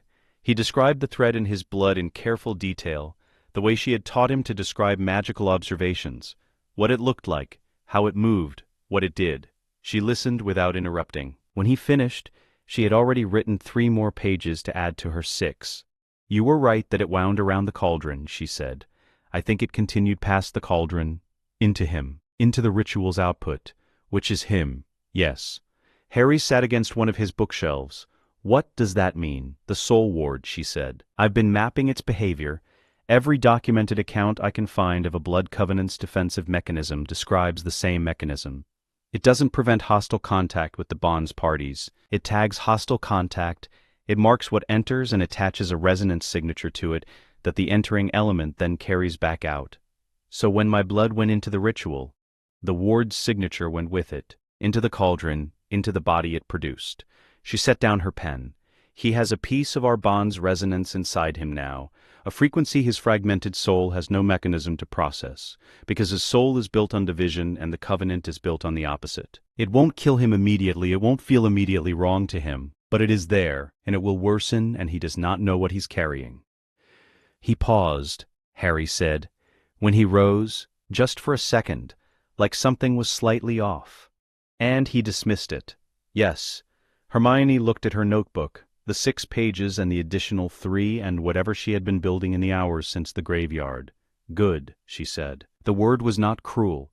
It was the specific satisfaction of a prediction confirmed. Then he does not know. Dumbledore's office was, as it had always been, circular, silver instruments, Fawkes, the portraits. He had called them in on the second day. He listened to Harry's account of the graveyard, with his hands folded and his face arranged in the careful attention of a man who was simultaneously receiving information and managing his response to it. When Harry finished, Dumbledore was quiet for a long moment. Hermione placed the document on his desk before he spoke. It was 12 pages. The Gringotts seal was on the cover page, which meant it had been filed with the legal archive before this meeting. She had filed it last night, which meant she had known before entering this room what ground the conversation would cover and had prepared accordingly. Dumbledore looked at the cover. He looked at the seal. "I'd like you to read this before we discuss the ritual's implications," she said. "Particularly pages 8 through 10. They describe something I believe you will recognize." He opened the first page. She said nothing. Harry said nothing. They sat in the 2 chairs across from his desk and waited, and the silver instruments made their small mechanical sounds. And Fawkes turned his head and regarded the document with the mild interest of a creature that had watched a very large number of significant moments pass through this room, and had learned to recognize their shape. Dumbledore read. He read pages 8 through 10 twice. When he reached the section on soul ward contamination, on the specific mechanism by which a bonded pair's defensive resonance could tag and poison a hostile magical intrusion, following it back to its source, he set the pages down carefully. He looked at Hermione. He looked at the space between her and Harry.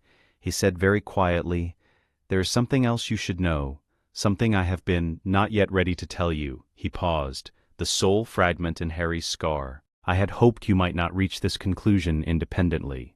You have." "Page 11, Hermione said. "The soul ward analysis arrives at the scar as the ward's primary receptor. The fragment is what the ward was protecting around. I deduced it before I filed this." She held his gaze. "I'm asking you to confirm it." Dumbledore looked at Harry. "You carry a piece of Voldemort's soul," he said. "He said it as a man who has been back to the edge of a thing and has decided that a rival, however forced, is still a rival since the night he tried to kill you. The connection, the scar, is a Horcrux. Unintentional, but present." Harry was quiet for a moment. "I know," he said. "You?" "Hermione told me this morning, after she filed the 12 pages. He looked at Dumbledore with the particular steadiness that the bond had been building in him for 2 years. "What I need to know is whether your plan required me to die to destroy it." The silence was very long. "It was one possibility I had been considering," Dumbledore said at last. "Not a certainty, not a plan I had finalized, but a possibility, yes." He looked at Hermione. She was already writing. "We'll find another way," she said without looking up. "We always do." Dumbledore read the remaining pages in silence. He could not refute a single citation. He heard them through a wall, not through thin plaster, through the solid Victorian brickwork of the second-floor hallway at number 12, Grimmauld Place, which should have been sufficient insulation against anything short of a sonorous charm. But the bond, at its current development, produced something that was not quite sound and not quite thought, and Ron Weasley had been living in proximity to it for long enough that he had, without realizing or intending to, developed a sensitivity to its frequency. He stopped walking. The words through the wall were Harry's and Hermione's in alternation, but they were not having 2 separate sides of an argument. They were finishing each other's premises. Hermione would begin a strategic observation, and Harry would complete its operational implication before she reached it, and she would move on to the next premise without acknowledging the completion because acknowledgement was redundant. The completion was expected. It was part of the method. Back and forth, 3 exchanges, each one building on the last, and the entire architecture constructed in 90 seconds would have taken either of them 15 minutes to reach alone. Ron stood in the hallway and counted the exchanges and understood something that he had been not understanding for 2 years. It was not a conversation that had started in that room. The conversation had started in the summer before 3rd year. It had been running, continuously, in a space he could not enter, and what he was hearing through the wall was not a discussion. It was the surface expression of an argument that had already been resolved inside the bond, and was being spoken aloud for the sake of the record. The conclusion had been reached before the words began. He stood there for a moment longer. Then he went downstairs and sat in the kitchen and did not say anything to anyone for 20 minutes, which was unusual enough that Fred noticed and said nothing, which was unusual enough that George noticed, and neither of them said anything either, which meant all three Weasley brothers were sitting in the kitchen being quiet, which had not happened since their grandmother's funeral. He found Harry alone the following evening. The room was one of the smaller ones on the third floor, barely furnished, a single window overlooking the square. Harry was sitting on the floor with his back against the wall in the way he sat, when he was thinking rather than resting, and he looked up when Ron came in with the specific attention of someone who had been expecting this. Ron sat down on the floor across from him. "You don't need me anymore," he said. He had decided to say it plainly, without the cushioning that would make it easier to say but less honest. "You haven't. For years." Harry was quiet. Not evasive, genuinely quiet, which was different. He was considering the question with the same seriousness he had learned to bring to anything that was actually serious, and Ron found he was more unsettled by that than he would have been by a quick denial. "I need you," Harry said finally. "I just can't explain how, the same way I could before." The sentence sat between them. It was the most honest thing Harry could have said, which meant it was also insufficient, and neither of them pretended otherwise. This was the particular cruelty of an honest answer that cannot be completed. It did not deny what Ron was feeling, it confirmed that what Ron was feeling was accurate. It offered nothing in exchange. "That's not enough," Ron said. "No," Harry agreed. "It's not." They sat with that for a while. The room was cold. Grimmauld Place was always cold on the upper floors, a chill that came from the walls rather than the temperature, from decades of magic and misery having been stored in the plaster until they became a condition of the building itself. "I'm not—" Ron stopped. "Started again. It's not about them, you and her. It's not that I don't care about that. I'm not some jealous." He stopped again. "It's that you are already what I'm trying to become. Both of you. You walked in there already, and I'm still outside trying to figure out which door to use." Harry looked at him. "Ron," he said. "Don't." He said it without heat. "Don't manage it. I'm not asking you to fix it. I just needed to say it where it could be heard." Harry nodded. He did not try to fix it. They sat in the cold room for a while longer, without speaking, which was its own answer to something. Sirius found Ron on the stairs the next morning. Not by accident. Nothing Sirius did in his own house was entirely by accident, even if he wanted you to think it was. He sat on the step below Ron. He always chose a position slightly lower than the person he was talking to when the person was younger, which Ron had noticed and which he suspected was deliberate, and produced 2 mugs of tea that were slightly too hot, which also felt deliberate. Ron took one. "You watched it happen with my dad," Ron said. He was not asking. Sirius drank his tea. "Started in 6th year. James and your dad were the same. Genuinely the same. Interchangeable in every way that mattered. Until the year James fell for Lily and everything shifted." He paused. "She was brilliant.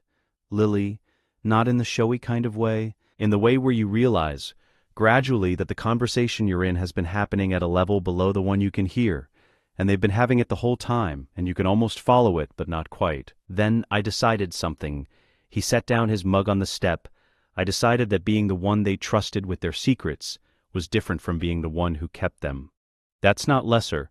That's a different function. James and Lily needed Sirius Black to be the person who stayed external, who wasn't in it, because you can't see the shape of something from inside it." He glanced at Ron. "Your value to them is partly that you're not in the bond. The bond has limits. It can't see itself from outside. You can." Ron was quiet for a moment. "That's a very reasonable thing to say," he said. "I don't entirely believe it yet." "No," Sirius said. "You will, though, when you find what you're for." He picked up his mug. He went back downstairs without pressing the point, because pressing a point was not what that conversation needed. And Sirius, at 36 and having spent 12 years with nothing but his own thoughts for company, had learned the difference between a thing that needed to be pressed and a thing that needed to be left to finish on its own. Ron sat on the stairs with his too-hot tea and turned it over. "A guardian," Sirius had said. Not an afterthought. A function. He was not convinced. But he kept the word. He put it somewhere useful. Dolores Umbridge's educational decrees arrived at Hogwarts in September, and she brought with her the specific administrative malice of a person who has been given authority over a population she has long considered problematic and is thoroughly enjoying the correction process. The first decree to target Harry and Hermione specifically came in October. It was framed generally, a prohibition on student organizations meeting without ministry-approved faculty supervision. But its intent was evident to anyone who had been watching the castle's political architecture for more than a fortnight. Hermione read the decree posted outside the Great Hall and turned to Harry. "She cannot legally apply this to us," she said. "The Covenant's pre-ministry status exempts our communications and joint activities from ministry educational oversight. This is documented. She'll learn." Hermione looked at the decree for another moment. "In the meantime, we need someone she isn't watching." They both looked at Ron. Ron said, "I'm not in your bond." "No," Hermione said. "She doesn't have a file on me. She's focused on you too, and the DA leadership, and anyone who is at the ministry." "Also correct." He looked at Hermione's expression, which was not asking him for a favor. It was offering him something useful to do, which was a different thing, and she was precise enough in her language of intention that the difference was clear. "What do you need?" he said. He proved, over the following 3 months, to be extraordinarily effective. The invisibility was the instrument. Not physical invisibility, but the specific unnoticeability of someone who was not in the bond, not in the Covenant's legal record, not in Umbridge's growing file of threats and persons of interest. He moved through the castle without the particular gravity that Harry and Hermione now generated simply by being in a room, and he used this the way you use a passage that others don't know exists. He carried messages, he identified informants, he documented Umbridge's own educational violations in a log he kept in a cipher Hermione had taught him in October, which he had learned in 3 days because the motivation of purpose was a more effective teacher than curiosity had ever been. He was not in the bond. He was beginning to understand what he was. The detention summons came on a Wednesday. Harry had said in Umbridge's defense class that Voldemort had a physical body, had used that body to kill, and would use it again. This was the truth, which was not a defense Umbridge's educational regime recognized as relevant. The blood quill was on her desk when he entered. She indicated the parchment beside it with the brisk efficiency of someone who has conducted this particular transaction many times and expects the variables to be the same. He looked at the quill. He looked at the parchment. He held up his left hand. It was not a dramatic gesture. He simply raised it, palm outward, at a level where it was visible in the room's lamplight. And on the back of his left hand, faint in ordinary light but present in the particular way that a thread of gold-silver is present when it has been woven through a person for 2 years and is beginning to make itself part of the surface. The Covenant's mark was briefly, completely visible, not glowing, not performing itself, simply there, the way a scar is there, a record of something that had already happened and would not unhappen. He said, very quietly, "I am Lord Potter of an ancient house. This decree has no legal authority over me." He left. She did not move from behind her desk, not because she had no authority. She believed genuinely that she had enormous authority. But the Covenant thread on his hand, brief as the sight had been, had produced in her the specific paralysis of a person who has encountered a category they were not trained to handle. And the instinctive administrative response to an unrecognized category was a momentary stillness, while the appropriate box was located. No appropriate box existed. The door closed behind him. In the corridor, he passed Ron at the corner of the stairwell, who had been outside the door for the last 4 minutes with a parchment and a quill of his own, documenting the duration and terms of the illegal detention attempt in the cipher that Hermione had taught him in October. Ron looked at Harry, then at the closed door, then back. "She didn't stop you," he said. "No." Ron wrote something on the parchment and folded it into his robes. He would file it with the legal archive at Gringotts on Saturday, which was when nobody was watching him. He walked toward the stairs without waiting, because there was somewhere he needed to be. Harry had the vision on a Thursday. He came out of it at 3 a.m. with his scar burning and Sirius's face still printed on the inside of his eyelids. The stone floor, the dark corridor, the Department of Mysteries, the specific quality of suffering that the vision transmitted with the fidelity of something designed to be convincing. He sat up. He reached for the bond. Hermione was already there. She had been in the mindscape for an indeterminate period before he arrived. The library's candlelight was steady, which meant she had been calm long enough for the space to reflect it, and she had 3 pages of notes already set out on the central table. She had felt the vision start, she said. She had used the time. "It's a trap," she said without preamble. He looked at her notes. "The corridor you saw, it corresponds exactly to the layout of the Department of Mysteries' eastern access point, which is not publicly documented, but which I found in a decommissioned ministry architectural survey from 1962 that the Hogwarts library acquired as a legal deposit and has not catalogued. She turned a page. The trap requires you to go there believing Sirius is in danger. The Death Eaters will be waiting. Whoever arranged this knows you well enough to know that you would go. Sirius isn't there. Sirius is at Grimmauld Place. I confirmed through the Bond's secondary sensitivity 20 minutes ago. He's sleeping, which I can verify because his general state comes through to me as a background frequency when he's in physical proximity to you during extended periods, and he's been at Grimmauld for 3 days. Harry looked at the notes, then at her. "We're still going," he said. She turned another page. "Yes," she said, "but not for him." She had been building the Hall of Prophecy argument since October. The hall itself was a pre-ministry repository.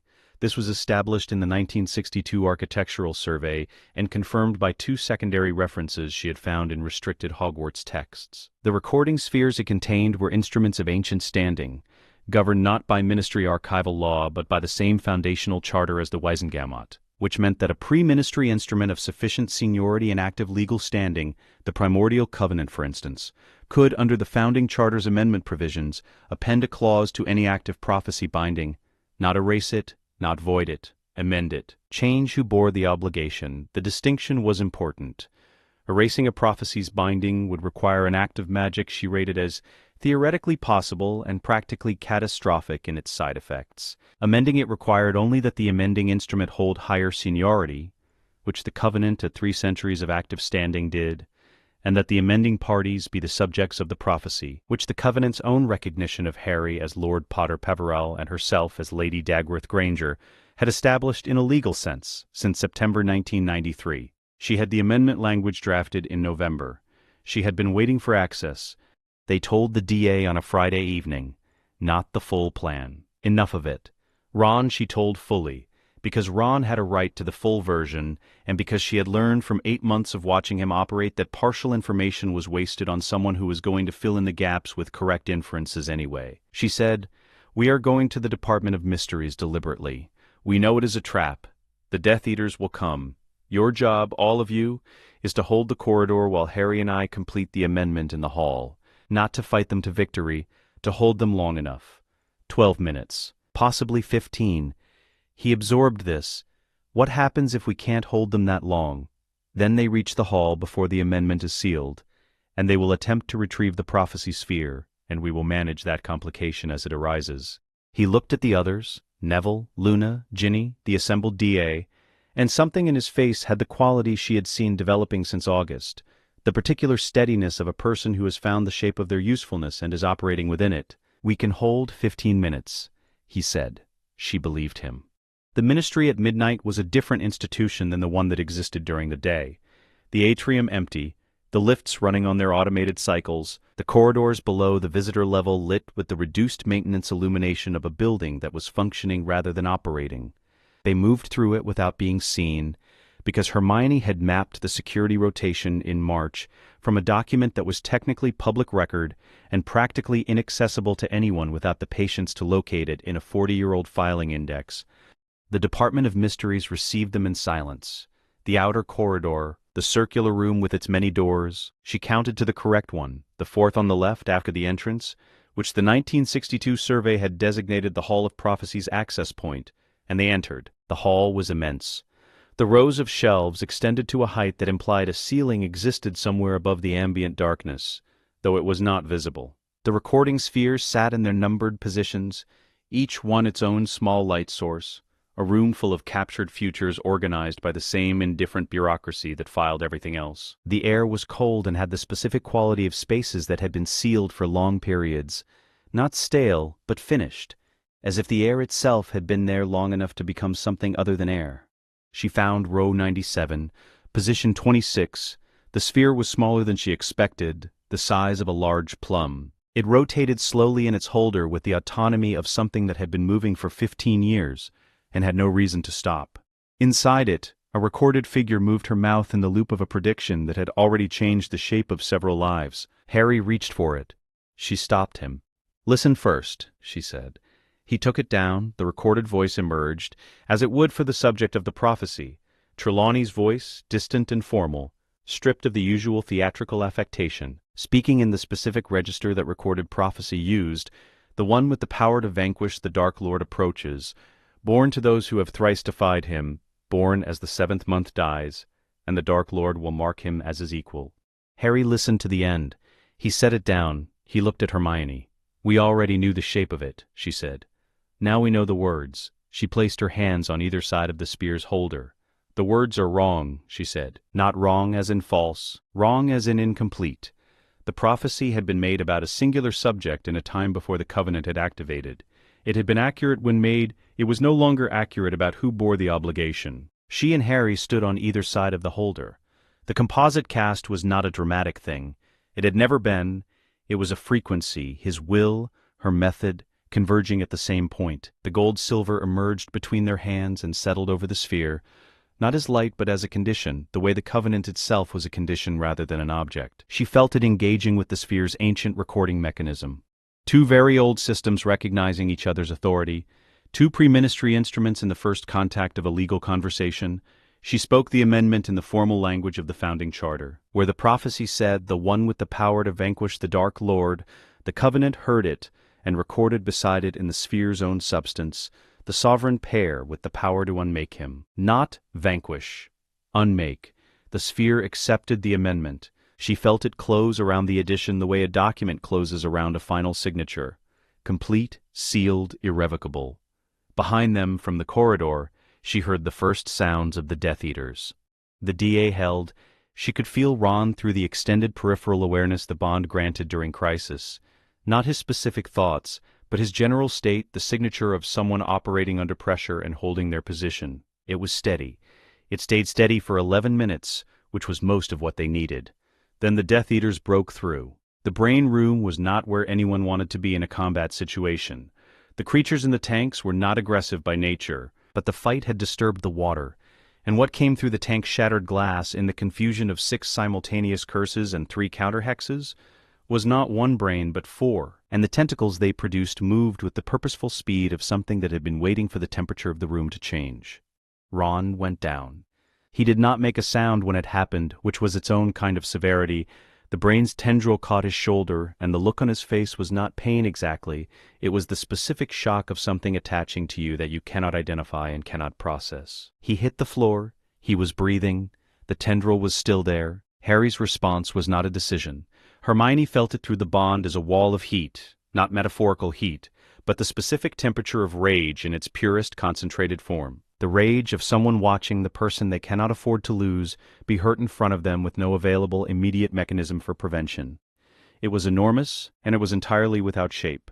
She gave it a shape. She took the rage the bond was carrying from his side to hers, and she fed it into the composite cast the way you feed current into a circuit, not containing it, directing it. The gold-silver that emerged was not the same frequency as their standard composite.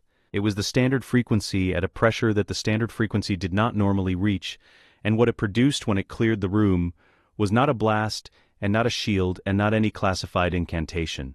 It was a pulse. One pulse. It moved outward from the point between their hands, and when it reached the brain tentacles they released, and when it reached the remaining Death Eaters in the room they staggered, and when it reached the walls the stone groaned with the specific sound of very old things being subjected to forces they were not designed for. The room was clear. Ron was already trying to sit up. She let Harry go to him. Lucius Malfoy arrived at the Hall of Prophecy 3 minutes after the amendment was sealed. He was not disheveled. Whatever had happened in the corridor had not reached him. He moved through the rows of shelves with the particular confidence of a man who believes the architecture of the world has been arranged for his convenience, and he located row 97, position 26, with a speed that indicated prior knowledge of its exact location. He reached for the sphere. He got it 2 inches from the holder. The burn was immediate and thorough, not the burn of heat, but of contact with a surface that had been sealed against hostile magical intent by an instrument considerably older than his bloodline's documented history. He withdrew his hand. The mark it left was not a wound exactly. It was an impression, a specific pattern of gold-silver scored into his palm that would not fade, because the Covenant did not make temporary marks on things that reached for what it protected. He looked at his hand. He looked at the sphere, still rotating in its holder, amended and sealed, entirely unretrievable. Hermione stepped out from between 2 shelves 12 feet away. She was holding her notebook. She had been holding it since the amendment sealed, because what happened next was always going to produce documentation. "The covenant notes your attempt," she said. Her voice was the same register it used for everything, precise, sufficient, not raised above what the space required. "It will be cited at your asset hearing." She turned and walked back toward the corridor where the others were. The sphere rotated in its holder behind her. The amended words sat inside it beside the original, sealed in pre-ministry authority, permanent in the specific way of things that do not require anyone's continued agreement to remain true. Row 97, position 26, the sovereign pair with the power to unmake him. Not one, two. It had always needed to be two. He found it in Borgin and Birx's inventory records. Not the locket itself, the record of its sale. He had been working the Hogwarts operative network for 8 months by then, running information between sympathetic staff and the legal archive, tracking the movement of dark objects through channels that the Death Eater-adjacent students used under the assumption that nobody was watching them. This assumption was incorrect. Ron Weasley was watching them, specifically because he was not bonded, not notable, not in anyone's file-marked threat, and had learned in the preceding 2 years that invisibility was a more effective intelligence tool than any magic he could name. The inventory record was a copy, acquired through a contact he would not specify even in Hermione's cipher, because some sources required absolute protection. It listed, among other modified instruments, 1-1 locket, antique gold, serpent motif, interior mechanism replaced, specialist modification, proximity-triggered soul-severing delivery. Target, bonded pairs. Range, 4 feet. Commission, anonymous, payment in full, collected October. He sat with the document for a long time. He had read about soul-severing weapons in Hermione's research notes. Not because she had shown him, she hadn't. He had been reading her notes without telling anyone since 3rd year, beginning in the period when he had understood that the conversation between Harry and Hermione was 2 years old and contained things he had not been present for. He had not read them to catch up. He had read them the way you read a navigation chart when you're not the one steering, but you want to understand the water. He had read everything she wrote. He had filed it. He had told no one. On page 47 of the Covenant research notes, in the autumn of 5th year, she had written a theoretical section on anti-Covenant weapons. She had written it because she believed in knowing the vulnerabilities of any instrument she relied upon. She had described, in 2 paragraphs, the specific mechanics of a soul-severing curse deployed via a proximity instrument, how it would seek the bond's resonance frequency, how it would follow that frequency to its source, how the destruction of the bond's connection would eliminate the composite casting capability entirely, and, in Hermione's specific case, would unmake the reclaimed magical heritage of the Dagworth Granger line. The magic that was hers would revert to dormancy. 300 years of accumulated latency returned to silence. He knew what the locket was. He held the inventory record in both hands and thought about what to do. He could bring it to Harry and Hermione. He could show them the record, give them the location, let them handle it. They were better equipped than him in almost every measurable magical sense, and the composite cast could almost certainly neutralize a proximity instrument before it triggered. This was the sensible option. He could also not find it in time, or find it after it had been moved, or bring it to them and have them reach for it before the implications were fully assessed, because Harry's first instinct was always toward the physical object in front of him. Or the person carrying it could get close enough, in the time between notification and response, that 4 feet became 3, became 1.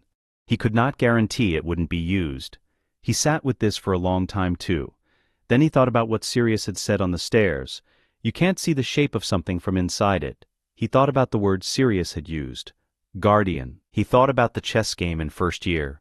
The board, the pieces, the particular move that ends the match, the piece that makes that move and what happens to it. He had been 11 years old, and he had understood it with the instinctive clarity of someone who had spent his entire childhood playing chess with people better than him, which was everyone in his family, and had learned that the most important move was frequently not the winning move, and frequently not made by the winning piece. He looked at the locket. He picked it up. It was heavier than it looked. The serpent on the front was finely made. Old work. Genuinely old. Whatever had originally lived inside it having been removed and replaced with something that had no business being inside a locket. He could feel the modification without knowing precisely how he felt it. Perhaps from 2 years of proximity to bonded magic. Perhaps from 47 pages of Hermione's notes. Perhaps from simply being Ron Weasley, who had always been more perceptive than anyone credited him with, and had learned not to correct this misapprehension, because the underestimation was useful. He put it around his neck. He got up. He walked toward where Harry and Hermione were. The activation was not loud. It was a pulse, contained, directional, the compressed release of a mechanism that had been built to do exactly one thing and was doing it. He felt it leave the locket and felt it reach, and what it reached for was the bond's frequency, the gold-silver resonance that was not present in him, that was not there because he was not Harry and he was not Hermione, and the bond had never been his, the door in the mindscape that the magic had always gently closed. The curse found no bond. It took approximately a quarter of a second to make this assessment. Then it did what contained curses do when they cannot reach their designated target. It reached for what was available, his magic, his core, the place where every spell he had ever cast had originated, the accumulated capability of 6 years of Hogwarts instruction and everything before it, the particular warmth of a magical system that had never been extraordinary, but had always, quietly, worked. He was on the ground. He did not remember falling. Harry was there first. Then Hermione. He could see them both from the floor, their faces very clear, the bond light between them briefly visible in the way it was only during extremity, and he thought distantly that it was strange to see it from the outside after all this time. "I put it on," he said. His voice worked, which was good. "The locket, I put it on." "We know," Harry said. He was holding Ron's hand, both hands, the grip of someone who is doing the only physical thing available to them. "It was going to reach you otherwise. I couldn't. I ran the options. I couldn't guarantee." "Ron, don't," he said. "I ran the options. This was the right one." He paused. Breathing was possible, but required specific attention. This isn't. I need you to know it wasn't about dying. I just found out what I was for. That's all. That's a good thing to find out." He looked at Hermione. "Page 47, he said. She was already very still. "What?" "Your notes. 5th year. The soul-severing section. I read it then. I recognized the locket from your description." He watched her face process this. "I've been reading your notes since 3rd year. I didn't tell you. I'm telling you now." She was quiet for a moment that contained several things simultaneously. "Everything?" she said. "All of it? You write very clearly." He paused. "I learned more from your notes than I did from 6 years of class." The moment held, then she opened her notebook. He watched her open it with the specific understanding of someone who knew her well enough to know what this meant. She was not retreating from him. She was doing the things she did when something mattered past the point where any other response was adequate. She was building the record. She was drafting. For him. "Hermione," he said. "I'm here," she said. She was writing, and her eyes were wet, and her hand was completely steady, which was the most Hermione thing he had ever seen. "I'm right here. Keep talking." He talked for 4 hours, which was longer than he expected, and sufficient for what he needed to say. He told Harry that the chess move had been obvious from the start, and he had never understood why nobody in the history of the castle had put a better player in that room. He told Harry that he was proud of him, which he had never said directly, which he said directly now. He told Hermione that her cross-referencing system was better than she knew, but her margin annotations were too small, and she should write larger because some future person would need to read them. He told her that the Dagworth Granger line producing her was the most logical thing that had ever happened, and he was glad he had been there to see it develop. He told Harry to win. He told Hermione to win her way. Madame Pomfrey came at the 2nd hour and confirmed in clinical language what they already knew. The magical core had been irreparably damaged. The body would continue for a time. The time was finite. Hermione was still writing at the 3rd hour. He could see the document from where he was lying. It was dense with legal language, the founding charter's amendment provisions, the Covenant's guardian clause, the specific conditions under which the Covenant's own magic could recognize a non-bonded party as a named protective instrument. "Will it work?" he asked. "The Covenant records acts of protection as amendments," she said. "It recorded what you did the moment you put it on. The formal framework is—" She paused. "I'm building the formal framework around what the Covenant has already done. It already recorded it. The magic noted your attempt before I knew to document it." She looked at him. "You're already in it, Ron. I'm just writing the words around something that's already true." He closed his eyes for a moment. When he opened them, the candlelight in the room felt different, warmer, in a way that had no identifiable source. The bond light between Harry and Hermione, which he could still see from his angle, had changed its quality slightly. Something had shifted in it. the way a document shifts when a final clause has been sealed. He did not make it to the 5th hour. 48 hours after Ron Weasley died in the Hogwarts hospital wing at the age of 17, the Malfoy family estate ceased to exist as an asset. The legal mechanism was the Covenant's Property Protection Clause, which held that any instrument deployed against a pre-ministry bond and its parties constituted an act of magical aggression against the instrument's custodian, which was Gringotts, and was therefore subject to the Ragnarok Accord's asset seizure provisions. The locket had been commissioned against a Covenant pair. The commission had been traced to Lucius Malfoy through his payment record, which the Gringotts Forensic Archive recovered in 11 minutes once Hermione submitted the seizure request.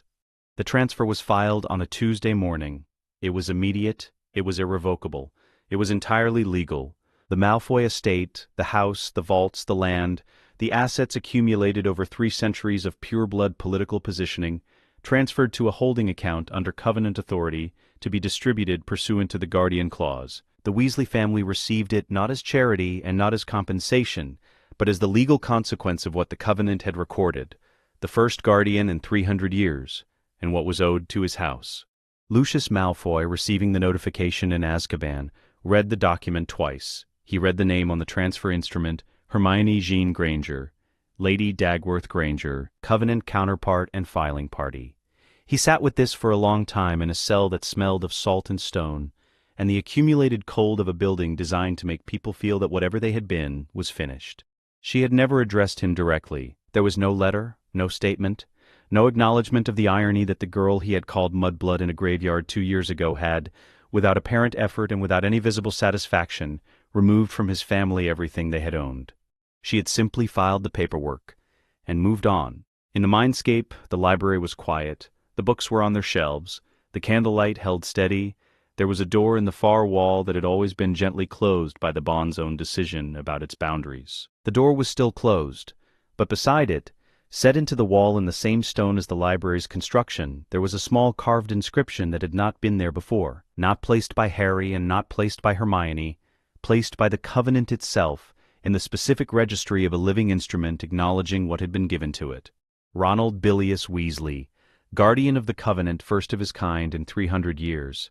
He ran the options. He chose correctly. The library held it in its warmth. The candlelight did not flicker. The challenge was delivered by Gringotts' courier. This was the only mechanism sufficient to guarantee receipt. A goblin-carried instrument, Covenant-sealed, transmitted under the Ragnarok Accord's sovereign correspondence provisions. Whatever wards Lord Voldemort maintained around his current location, they were not goblin wards and could not exclude a goblin-delivered document. The courier appeared, set the scroll on the nearest surface, and was gone before anyone in the room had moved. The scroll was 3 paragraphs. The first paragraph identified the sending parties, Lord Harry James Potter Peverell, and Lady Hermione Jean Dagworth Granger, acting under the sovereign authority of the Primordial Covenant of 1692, pre-ministry instrument, active and sealed, custodied by Gringotts under the Ragnarok Accords. The second paragraph issued, under Chapter 14 of the Wizengamot's founding charter, pre-ministry superseding all subsequent legislation, a formal sovereign challenge to the party known as Tom Marvolo Riddle, self-titled Lord Voldemort, to present himself for resolution of the stated conflict at the location specified, on the date specified, at the time specified. The challenge noted that failure to attend would constitute a legal forfeiture of all territorial and political claims made by the challenging party, and would be recorded as such in the Gringotts archive. The third paragraph specified Godric's Hollow, the West Country. Sunrise, the 22nd of May. He had never been challenged before, not legally, not formally, not by anyone who believed sufficiently in the outcome to put it in writing under their own name and seal it with a mark older than his knowledge of the wizarding world. He had been fought, ambushed, opposed, resisted.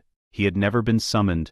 He found this insulting in a way that was not entirely rational, which he did not examine. He came. The ruins of the Potter's cottage were not dramatic. This was the thing about places where enormous things had happened. They did not maintain the enormity. The physical space contracted back to its ordinary dimensions once the event had passed, and what remained was rubble, an overgrown garden, and a stone foundation visible where the walls had collapsed inward. The yew tree at the corner of what had been the garden was larger than it had been. The gate was rusted but standing. Covenant resonance saturated the ground.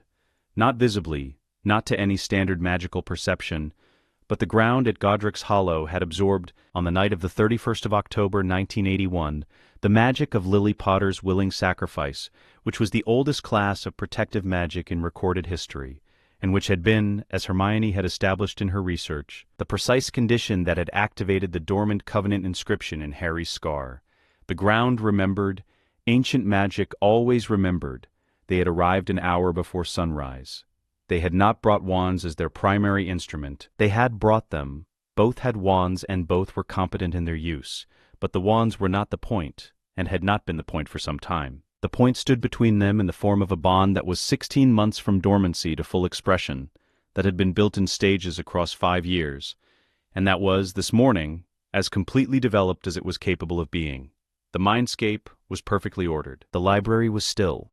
Every book was in its correct position. They stood in the ruins and waited. When Voldemort arrived, he arrived alone, which surprised neither of them. He would not have brought witnesses to something he expected to be brief. He was tall in the way that the body he occupied had been constructed to be, the ritual's product physically flawless, built for presence.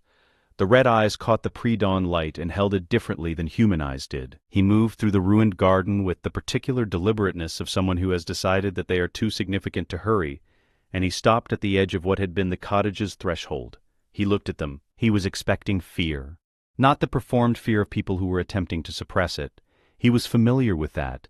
It had a specific signature, a specific quality that his own perception, honed over 50 years of practice, could read from considerable distance. He was expecting the particular involuntary biological response of two people standing in the presence of something their nervous systems had correctly identified as a terminal threat. The response did not come. They were not suppressing fear, they were not managing it.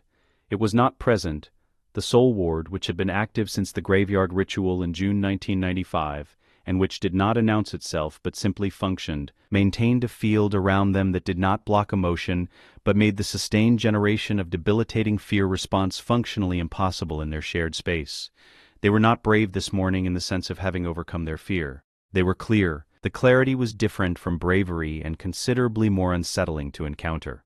He stood at the threshold for a moment longer than he intended. "Two of you," he said. His voice was the voice of someone who had decided on tone. Cold, dismissive, already narrativizing the encounter as beneath him. "I was sent a challenge by 2 children. You were sent a challenge by Lord Potter Peveril and Lady Dagworth Granger," Hermione said. "The distinction is relevant. Children don't have sovereign standing under the founding charter." "I have come," he said, "because the insult of the document required acknowledgement. I will not—" "You came," Harry said, "because the alternative was a legal forfeiture recorded in the Gringotts archive, and you cannot afford to have your territorial claims documented as void. He said it the way you state a fact. We know why you came. We don't need to agree on the framing." Voldemort looked at Harry. Something moved through his face that was not the anger his expression had arranged itself to display. It was subtler than anger, the recognition of a variable that had not been fully accounted for. He raised his wand. The Elder Wand produced a curse that had killed dozens of people over the course of Voldemort's documented career, and significantly more before the records began. It did not reach them. The Soul Ward did not block it dramatically. There was no counter-curse, no shield with a visible surface. The ward simply functioned as it had always functioned. It encountered the hostile magical intent at the point of entry into their shared space, and did what the bond had been doing to everything with hostile intent since the graveyard. It tagged it, and the tag corrupted the curse's structural integrity from inside its own frequency. And what arrived at the point of intended impact was not the killing curse, but the dissipated remnants of something that had lost its coherence en route. The ruins absorbed it, the ground took it, the covenant resonance in the soil processed it the way old things process intrusions, quietly, without acknowledgement. Voldemort cast again. 3 times. Each attempt failed in the same manner, not deflected, corrupted. He stood in the ruined garden and cast the most powerful magic at his disposal, and watched it arrive diminished, and the expression on his face was not anger now. It was the expression of something encountering an incomprehensible structural failure in a system it has relied upon completely for 50 years. Hermione said, "Your wand doesn't work correctly anymore." He looked at her. "The Soul Ward has been in your blood since June of 1995. The bond's resonance has been propagating through your Horcrux network for 3 years. Your magic runs through the same architecture as your Horcruxes. You designed it that way. The network connects everything. She said this with the same register she brought to everything. Precise, sufficient. It has been failing in small ways for 36 months. Your followers have noticed and attributed it to Harry's resistance. That was incorrect. You are not. He stopped. This is not. We're going to use the soul strike now, Harry said. He was the anchor. The composite cast required initiation and completion. Hermione began it, which meant she designed the frequency and the direction, and Harry completed it, which meant he held it. He was the method. Both were necessary. Neither could do what the other did. She initiated. What came from between them was the gold-silver of their standard composite, but at a pressure and depth that the standard composite had never reached. Not louder.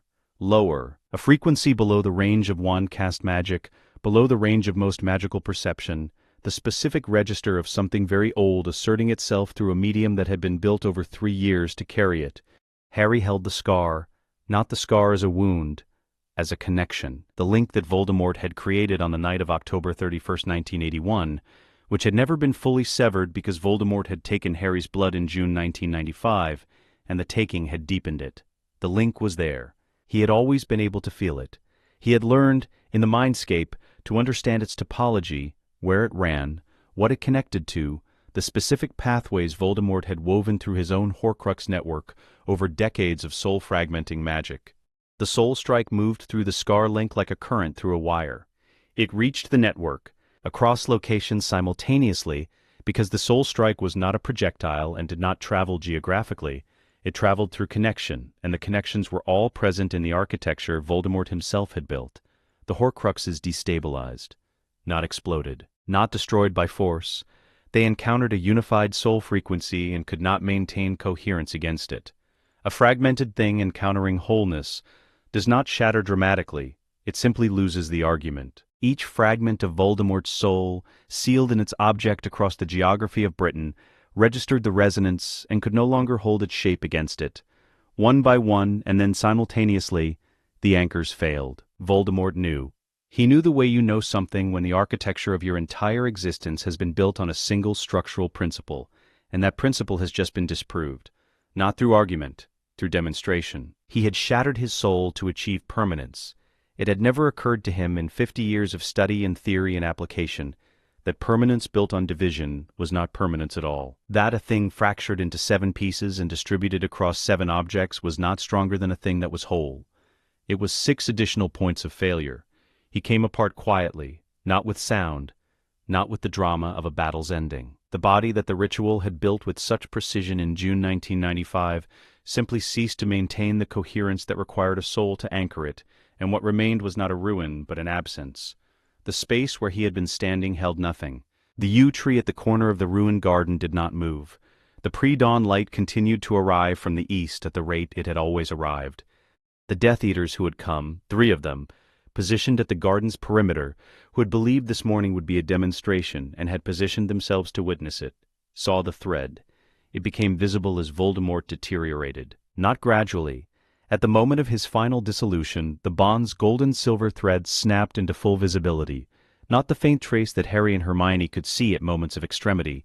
Not the clear sight that goblins saw. Fully visible, present in the morning air between them like something that had always been there and had simply been waiting for the conditions to make itself apparent.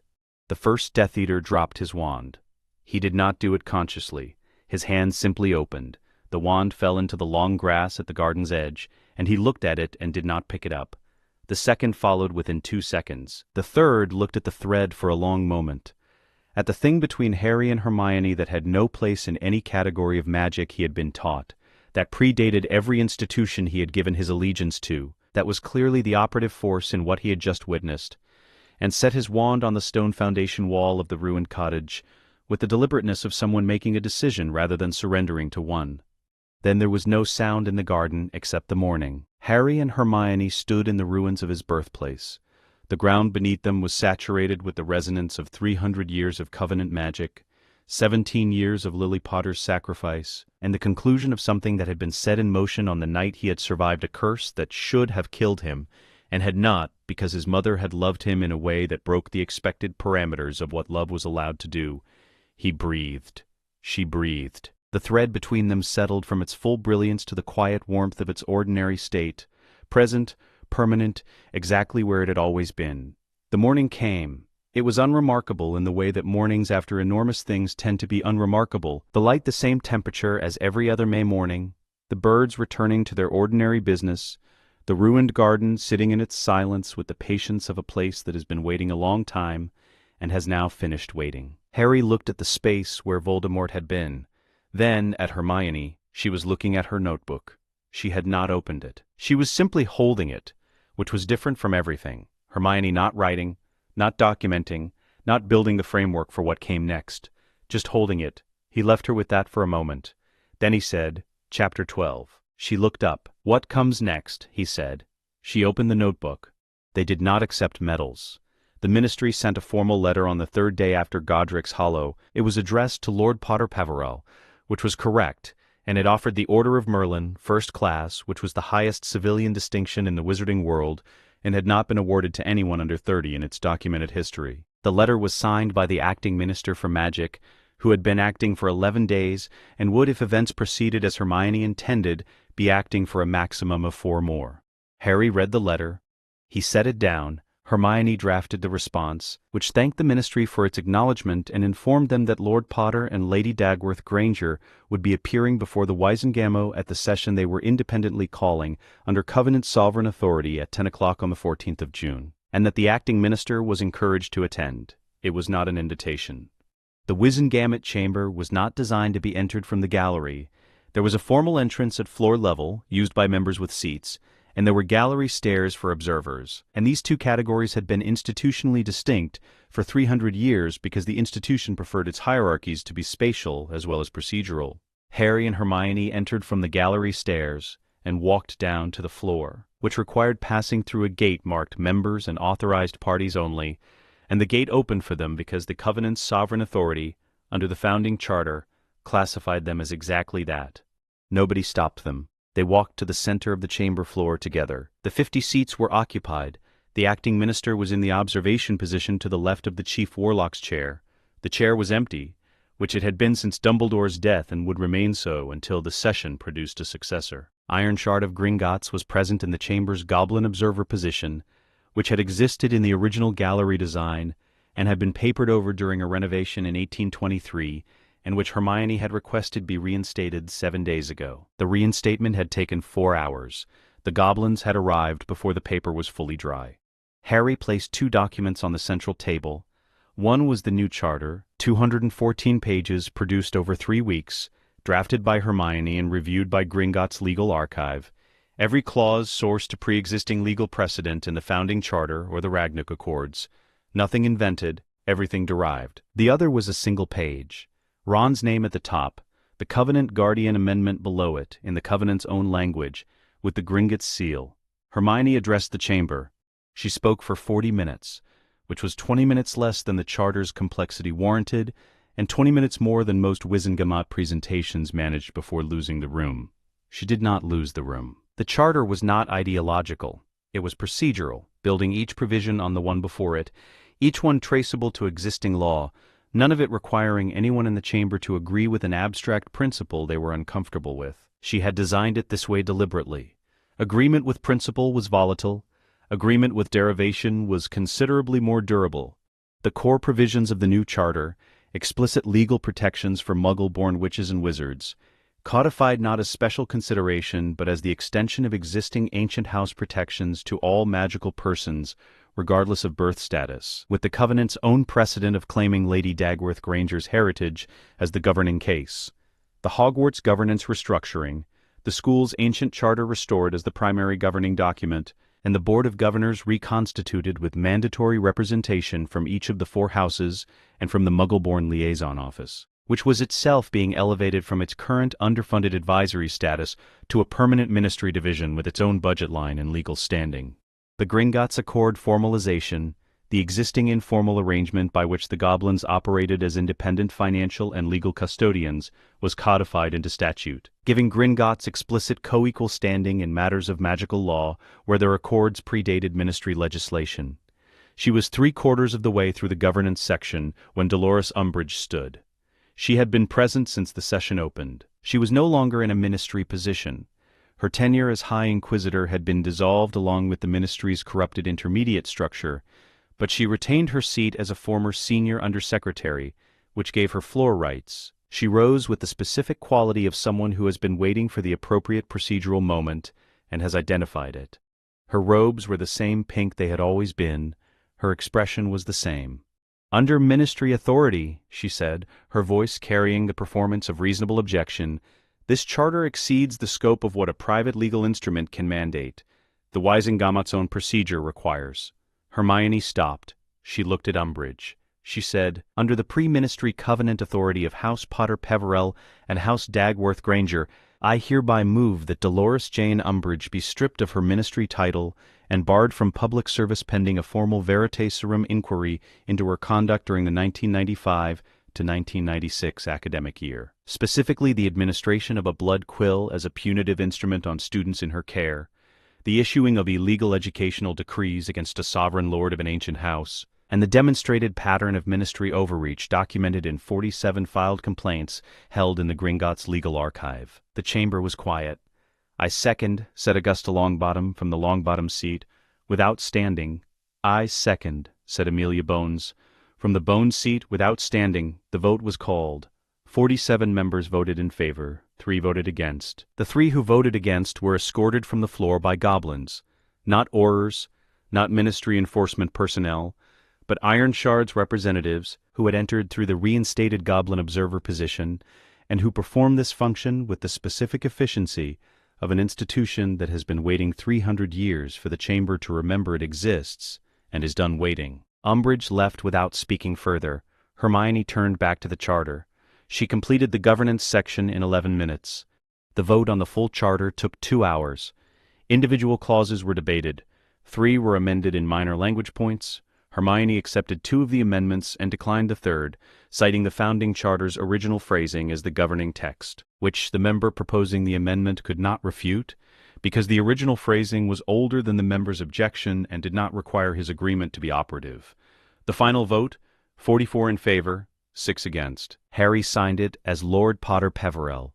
Hermione signed it as Lady Dagworth Granger. Ironshard sealed it with the Gringotts instrument, which had not been used in this chamber since 1802, and which left an impression in the document that carried more legal weight than anything the ministry's own seal could produce. It was done. Before the session closed, the single-page document was read into the record. The clerk of the Wisengamot, who had held his position for 22 years, and had read into the record births, deaths, appointments, exonerations, and more categories of legal instrument than he could accurately count, paused before beginning this one. He read it the way it deserved to be read, clearly, without abbreviation, without the procedural flatness that routine gave to language. Ronald Bilious Weasley, Covenant Guardian, first of his name in 300 years. He identified a weapon deployed against a pre-ministry instrument and its sovereign parties. In full knowledge of the consequence, he chose to place himself between the instrument and its target. The primordial covenant of 1692, acting in its capacity as a living instrument, recorded this act as an amendment to its own text at the moment of his choice, before the outcome was known, before any request was made. This amendment is irrevocable. The Guardian Clause, dormant since 1693, is hereby reinstated into active wizarding statute. The estate transferred under the Covenant's asset seizure provisions held in trust passes to House Weasley under the Guardian Compensation Clause. Not as gift, not as charity, but as the legal settlement owed to the house of a man who died protecting what the Covenant protected. The chamber was quiet during the reading. It was the same kind of quiet as the arena had been after the dragon sat down. Not the quiet of stunned reaction, but the quiet of 50 people registering something for which the available vocabulary was insufficient, and choosing, correctly, not to substitute noise for meaning. Harry looked at the center table during the reading. Then he looked at the door, which Ron would not come through. Then he looked at nothing in particular for a moment, which was something he had learned to do when the feeling was too large for the space he was in. Then he looked at Hermione. She was writing. The Hogwarts governance restructuring took 6 weeks to implement from the Wisengamot's ratification. The Board of Governors' existing membership was not removed. That would have required additional proceedings, and Hermione had no interest in performing more institutional surgery than the charter required. The existing members simply found, when they convened for the first time under the new structure, that they were now 12 people in a room that held 28, and the additional 16 seats were occupied by representatives of groups who had previously had no standing in the room at all. The 4 House representatives, one from each selected by their respective houses, were present. The Muggle-born liaison delegates were present. The first agenda item was the revision of the admissions welcome letter to include, from the 1998 academic year onward, a section explaining the Wizarding World's legal structure, the rights of Muggle-born students, and the contact information for the liaison office. It passed unanimously. The second agenda item was the restoration of the ancient curriculum provisions, which included protections against ministry interference in Hogwarts teaching content that had been gradually papered over since 1823. It also passed unanimously because nobody in the room wanted to be the person who argued against the school's own founding document in front of a goblin observer and 2 Covenant sovereigns. The board meeting ended at 3 o'clock. Hermione filed the minutes with the Gringotts archive before 5. They went back to Godric's Hollow in the evening, not as a plan. They had been at the ministry all day on separate administrative matters, Harry handling the final paperwork for the Death Eater trials, Hermione completing the liaison office's budget requisition, and it was Harry who said as they left the ministry's atrium into the cooling London evening that he wanted to go back. She had known he would. They apparated to the lane outside the village and walked. The ruins were the same. Of course they were. It had been 3 weeks. Old stone did not reconfigure itself in 3 weeks. And the rusted garden gate and the overgrown foundation, and the yew tree that had grown undisturbed for 17 years were all exactly where they had been on the morning of the 22nd of May. The evening light was gold and long, the specific quality of a June evening that wanted to extend itself. They stood where they had stood. The thread between them was quiet. Not dormant. The thread was never dormant anymore, had not been since the Department of Mysteries, had not been fully invisible since Godric's Hollow, but quiet in the way that something is quiet when it has reached the condition it was always moving toward and is now simply present in that condition.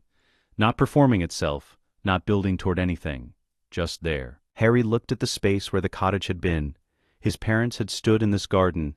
His mother had worked the magic that had made this morning possible in a way that neither she, nor his father, nor anyone living at the time could have anticipated. She had died for him, and the dying had activated something 17 years old and 3 centuries dormant, and it had unfolded from that single act of love across nearly 2 decades into everything that had happened since. She had not known she was writing the first line of a very long document.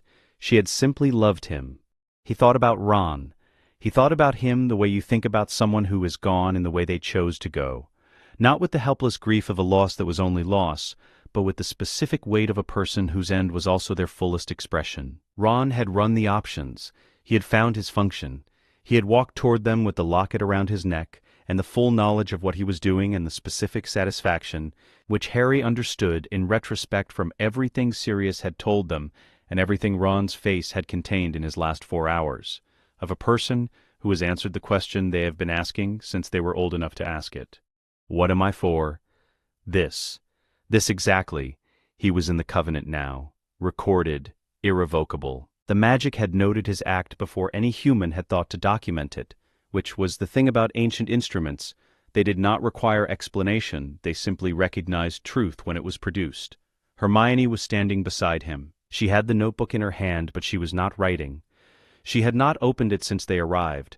She was looking at the ruins the way she looked at primary sources, with the attention of someone who knows the document contains information they have not finished extracting. Ignatius Peverell's heir stood somewhere near here, she said. When he signed it, 1692, 300 years. And 6 years from our end. She was quiet for a moment. It was always going to be us. Not because it was predetermined, because we were the conditions the Covenant required. The dormant line, the Peverell heir, the bond that activated both of those things simultaneously. She turned the notebook over in her hands. The magic didn't choose us. We satisfied the requirements. Is that different? She considered this honestly, which was the only way she considered anything. I think so, she said. Prophecy requires surrender. Covenant requires participation. The thread between them caught the evening light in the specific way it did at moments of stillness. Not gold exactly, not silver, the color between them that had no name in any reference she had located. It was the color of something that had been built rather than found. Built in the moment Harry wrote to her from Privet Drive with words that were partly hers. built in a vault 300 feet below Diagon Alley with a document warm to the touch, built in a library that existed in a space between two people's minds, where her books and his books argued about their organizational systems in the first hour they laughed. Built in a corridor where Ron Weasley had looked at a locket and run the options. She put the notebook in her bag. This was the thing Harry had waited for, without knowing he was waiting for it. Hermione not writing, not building, not drafting the next framework for the next problem that required solving. Simply standing in the ruins of his parents' house in the evening light, with the thread between them quiet and the work, for this moment only, finished. The Ministry had the charter. Hogwarts had its guardian. The Gringotts archive held everything that had happened, dated and sealed and irrevocable, in the specific permanent way of things that do not require anyone's continued agreement to remain true. They stood there until the light changed. Neither of them moved toward the gate. There was time. There was, for the first time in the 6 years since a gold-silver thread had wound itself around a cauldron in a graveyard, and the Covenant had begun the work of making itself visible, nothing that required them to be anywhere other than here. The thread settled. Permanent, in the way that things built rather than found are permanent, not because they cannot be damaged, but because the building of them was an act, and the act was already complete, and complete things do not require maintenance to remain complete. They had chosen not to be alone. This was what it had always been. This was what had unmade everything that could not withstand it. The end.